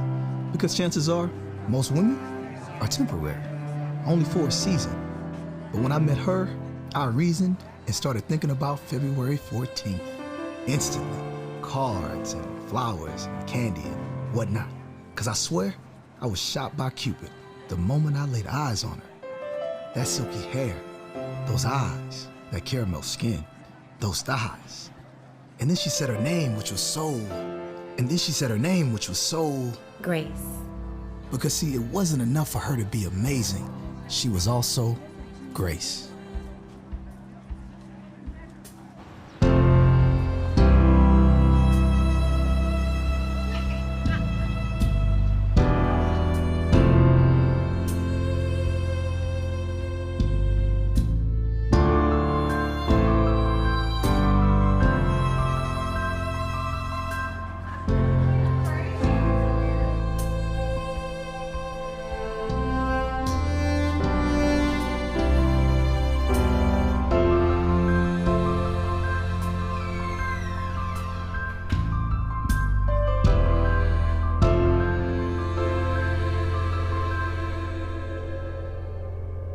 A wise man told me once, when you meet her, you'll know. And although I first thought that thought was just a thought, I never thought I'd be thinking about retiring. When I say retiring, I mean retiring from the games and relationships that start off fast, but eventually go out in flames. Because this woman got me thinking about retiring every night with her by my side. Because see, what I want is that real love, that 40 years of marriage love, that love our parents had. Matter of fact, I told her, take me to your parents, because I've thanked God long enough for your beauty, so now I have to thank those that made it possible that you're here on this earth. Because I have to shake your daddy's hand and get on your mom's good side. And her mama? Well, that same wise man told me that a woman's mama can tell you a lot about how she's gonna age. So let's just say her mama's like a fine wine. It only gets better with age. Because see, it wasn't enough for her to be amazing. She was also Grace. I like him. He seems nice. I knew you would. He's so amazing. Is he a Christian? Well. Watch this. Hey, babe, he about to go in. He about to go in. Yeah, sure he is, babe. I know. Bro, are we really watching this right now? The game is Man, you on. need to get your boy. He stay doing this. Man, y'all need to go ahead with all that. This right here, this comes first. Man, when you gonna learn? When your mama gonna learn? Bruh, you haven't changed since college. I'm good, bro. Look, you blocking your blessings. And God don't like ugly. And that's straight from the good book. Ain't it, babe? Oh, no. Leave me out of this. I'm pretty sure that is not in the Bible. Should have known not to ask y'all. Look, bro, you are way too smart to believe in these fairy tales. How many of these hypocrites gotta get caught with their pants down before y'all realize that they fake and they selling y'all dreams? And don't let me get started on that white Jesus. Look, it ain't always about race. White people did in Christianity the same thing they do with everything. They colonized it. I did the research. Did you know the oldest known church ever is in Africa? Matter of fact, the Bible is filled with black folks. Moses, Abraham, and at least 2 or 3 of them disciples. Babe, I don't even read the Bible, and I know that ain't true. But he's right, though. The Bible, just like everything else, has been whitewashed. Look, y'all can go ahead and believe all that stuff if you want to, but you soon gonna realize it's just a tool to control your minds. I don't need it, and I ain't never gonna need it. Anyway, bro, hand me my beer, man. Can't have church without community. Now, Grace, I know you out doing your creative thing and everything. Just don't forget how we raised you. Who said I forgot? It just never was my thing. Now, Grace, you need to have a change of heart, and that's going to be my prayer for you. So I had to lock this one down and said, let's play house. But the only difference was, I thought it'd be better if we just stopped playing. Because I'm tired of leaving my toothbrush and her leaving her toothbrush. So how about we just make our own nest, and I could pick up some floss and cress on my way home after work and get some rest. And I'll be sure to pick up some bacon, eggs, and flour. Because I swear this woman's pancakes, I said this woman's pancakes? Let's just say she had me saying grace before and after I ate. But one day, Grace came home talking about a grace even more amazing than her. A grace that was beautiful and pure and had her secure that all her flaws and imperfections were covered. A grace that couldn't be bought or worked for, but only declared, only given, only shared by a king that loved the world so much that he would shed his blood so that others would have a peace passing all understanding. And if I were to be honest, it's past my understanding. Girl, you are crazy. I'm serious. I feel bad for your future husband. You gonna have him up in the hospital after y'all honeymoon. Ooh. Actually, he might not make it past the wedding night. Ooh. Let me find out Mercy got some freaking honey. All in context, all in context. All right, ladies, we're gonna have to take off. Oh, wait, one more thing before you go. Okay, one more thing, and then I have to leave to do some work. Okay. How do you know you've chosen the right man? Stop choosing men. Allow yourself to be chosen by a man who would do everything in his power to get you. Now, I'm speaking from Bible and experience when I say this. I've had my heart broken more times than I can count by trying to do too much. Let him choose you? That sounds so 1965, right? I mean, these men out here ain't trying to hear all that. All I'm saying is this. A woman has no business initiating or forcing the issue. If he wants you bad enough, he'll do what it takes to get you, including wait. Okay, I hear you. All right, ladies, this has been so much fun. Shantae, it's been a pleasure meeting you. It's been nice meeting you as well. I know we got a little off track today. No worries, girl. We'll catch up at lunch tomorrow, okay? Okay, cool. All right. Bye, ladies. Bye. Wow. She is nothing like I thought she'd be. I kind of like her. Yeah, I know. You don't think she was for real, though, do you? Oh, about that? Yeah. She's most definitely for real. She doesn't have a thirsty bone in her body. Well, that may work for her, but, I mean, that ain't gonna work for me. A sister got needs. You know, I got a man, and I gotta take care of him. If he does not get it regularly, he is straight up throwing temper tantrums. Why can I so see that? Yes, I'm talking straight up terrible twos. Wow. I know that's a lot, but she's spot on about these men. I'm learning a lot from her. Hopefully not a whole lot. Grace. I'm sure. Matter of fact, positive. That Daquan is just like his homeboy. I mean, I'm all for going to church and all that, but don't keep your man waiting for too long. Don't let Jesus come between you and your man. I'm not saying I'm doing all of that. I'm just saying if he really wants to be with me, he should be able to wait. Bro, this is serious. This Mercy girl, she's a problem. I feel like she's taking over our whole house, man. I feel like I'm gonna come home one day and they're gonna be in the living room having some church revival, man. You know what? That don't sound like a bad idea. Bro, stop playing. I'm being serious right now. I'm giving you my heart and soul and you over here got jokes. All right, bro. My bad. I'm sorry. Continue. And what? Bro, she done closed up shop on me. Whoa. Wait a minute. She done did what? Bro, I ain't seen no parts of it. Whoa. Okay. You right. She done went too far. So what you gonna do, plug? I don't know. But that's why I invited you over here. Let me see what I can think of. Okay. You know what? I got it. Let's pray about it. I'm gonna have to ask you to go, because you're playing. It's okay, it's cool. Man, you sensitive. Time to go. Bro. All right. Yeah, that's what's up. I'm gonna tell you what you need to do. Okay. Just play the game. What? She wants you to go to church. Yes. Then why not go? Because I'm not you. Bro, I'm not saying go and become a deacon. You want this to blow over. Yes. Then you gotta learn how to create a win-win. Grace ain't no church girl, homie. She only going through a phase right now. You give her the idea of her seeing you in church, and eventually you get what you want, and all this goes away. You feel me? That makes sense. Bro, that Makes sense. That's what I'm talking about. A broken clock is right twice a day, ain't it? Whatever. Just make sure you make my check out to Reverend Tony McNeil. Hey, shut up. Let's get it, bro. Mercy letting you drink now? Man, let's get it. You have an agenda and a schedule for your life, and then God has one. And only one of them is gonna play out, and that's his. You have no idea when God is gonna call you and say your life is over.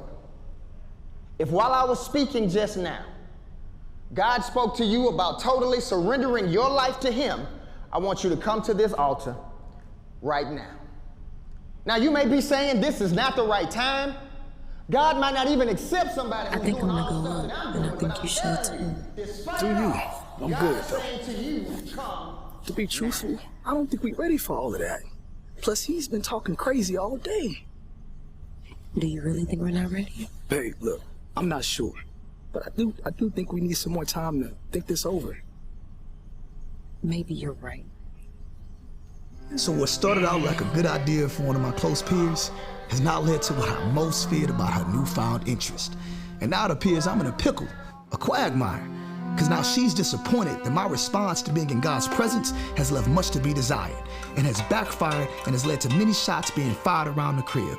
With tension so thick, you could cut it with a knife. Mercy, how are you? Yeah, I'll see you in the morning. We had a great time at church last week too. Okay, girl. Bye. So we making this an every week thing now? I was hoping we could.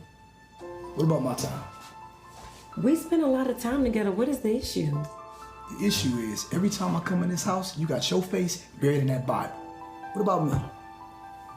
Why are you getting into it with me about this? What do you have against Jesus? I don't have a problem with Jesus, but he ain't paying no bills in his house. Actually, he is. He is? Yeah, he's providing you with the energy to do so. It's cool. Go ahead and go to church with Mercy, Faith, Hope, whatever the hell that girl name is. I'm gonna stay here and I'm gonna do me. So we doing our own thing now? Is that what this is? Hold on, you ain't gotta get loud, okay? We just having a conversation. Ain't no need to get loud. Listen, are you finished? It's Mercy. And listen, do whatever it is that you want to do. Because I'm gone. Bye.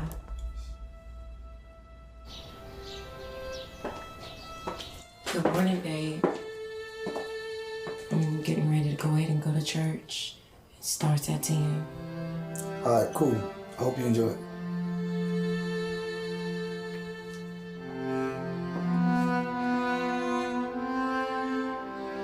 I cooked you lunch. It's in the fridge.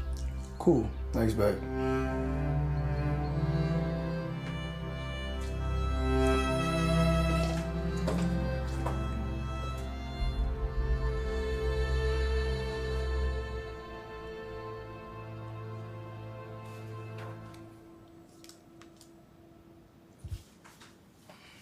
Hi, this is Grace. Leave me a message. Hey, babe, you still didn't get back with me. I'm guessing you swung by your parents' house. You ain't still mad about last night, are you? Look, our emotions got the best of us, and I'm just looking forward to moving past this and us making up. And I was thinking about maybe I'll go ahead and join you at church next week. Call me back.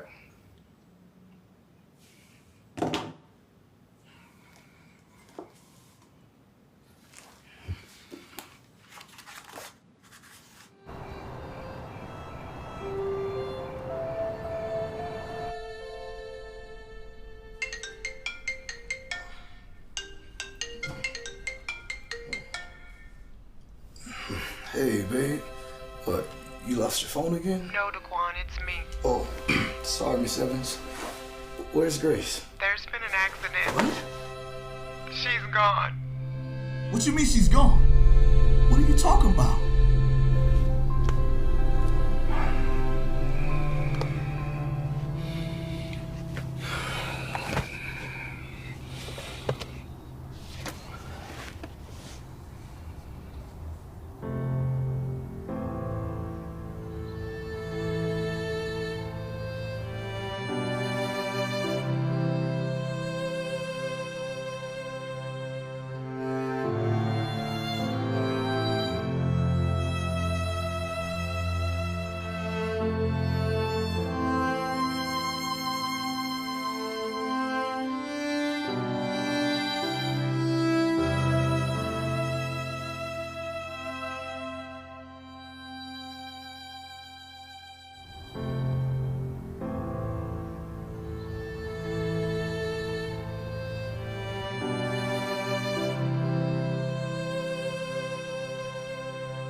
Here to present this year's 2021 Documentary Films of the Year is Dulce Ramirez. Documentaries have evolved to become longer in length and to include more categories, some examples being educational, observational, and very informative.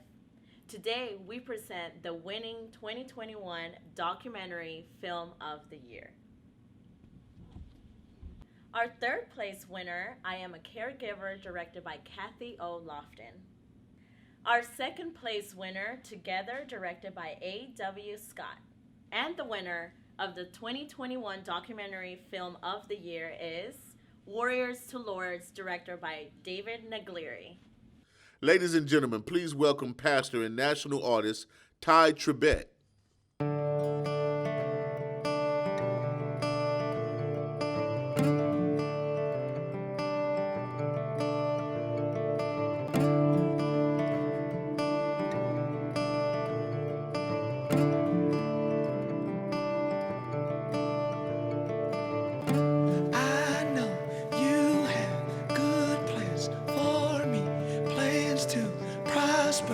Plans to succeed, you know the thoughts you think towards me, and I'm so grateful you love me. I know that when you look at me, you see your child, you see my need.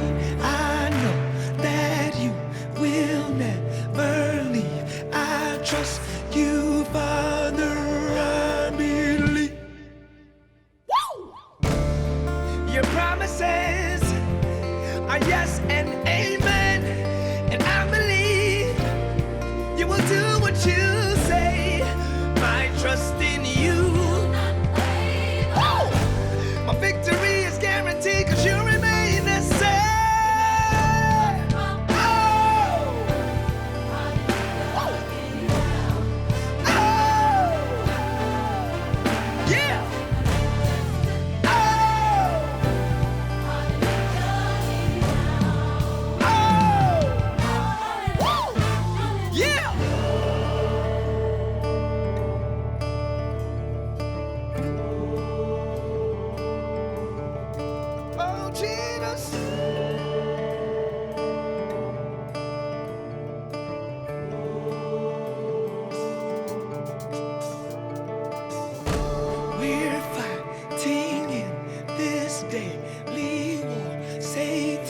Tries to conquer our soul through pain, through fear, through stress, through storms. The battle rages on and on. But we know that Jehovah, sing it again, we know that hey, Jehovah. Your promises are yes and amen. I believe you're gonna do just what you say. My trust in you will not. Hey, my victory is guaranteed, 'cause you remain the same. Hallelujah in the house.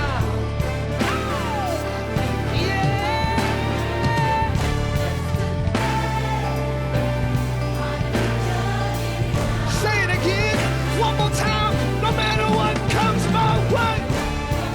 Oh, hallelujah. Oh, yeah. I trust you. Oh, hallelujah.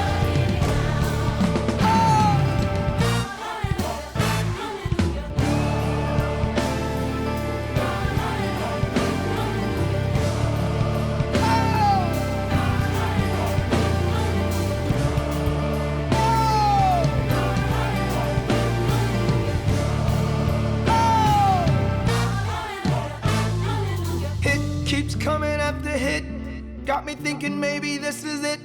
Got this war going on in my mind, trying to make me think my faith is counterfeit and war. No, certain days it feel like my faith is running low. But it's a mustard seed, so I must believe in what I sow. Sowing tears, what you water will grow. Never fear, it's all under control. The storm is here, but I'm asleep on the boat. Oh, yes, everything I went through, I knew I would be blessed. Yeah, trying to pull me down, but I see the mark, so I press. Christ brought me out so many times, why I stress? Yeah, I'ma sing hallelujah anyhow through the test. Hallelujah, anyhow. Hallelujah, anyhow. Hallelujah, anyhow. Hallelujah, anyhow. Hallelujah, anyhow. Hallelujah, anyhow. Special thanks to Claude Cummings and John Cruz with Bill and Derek, Dr. Ferris Blunt, and the CAM agency production team, as well as the Houston Gospel Music planning team. Until next year, God bless and be safe.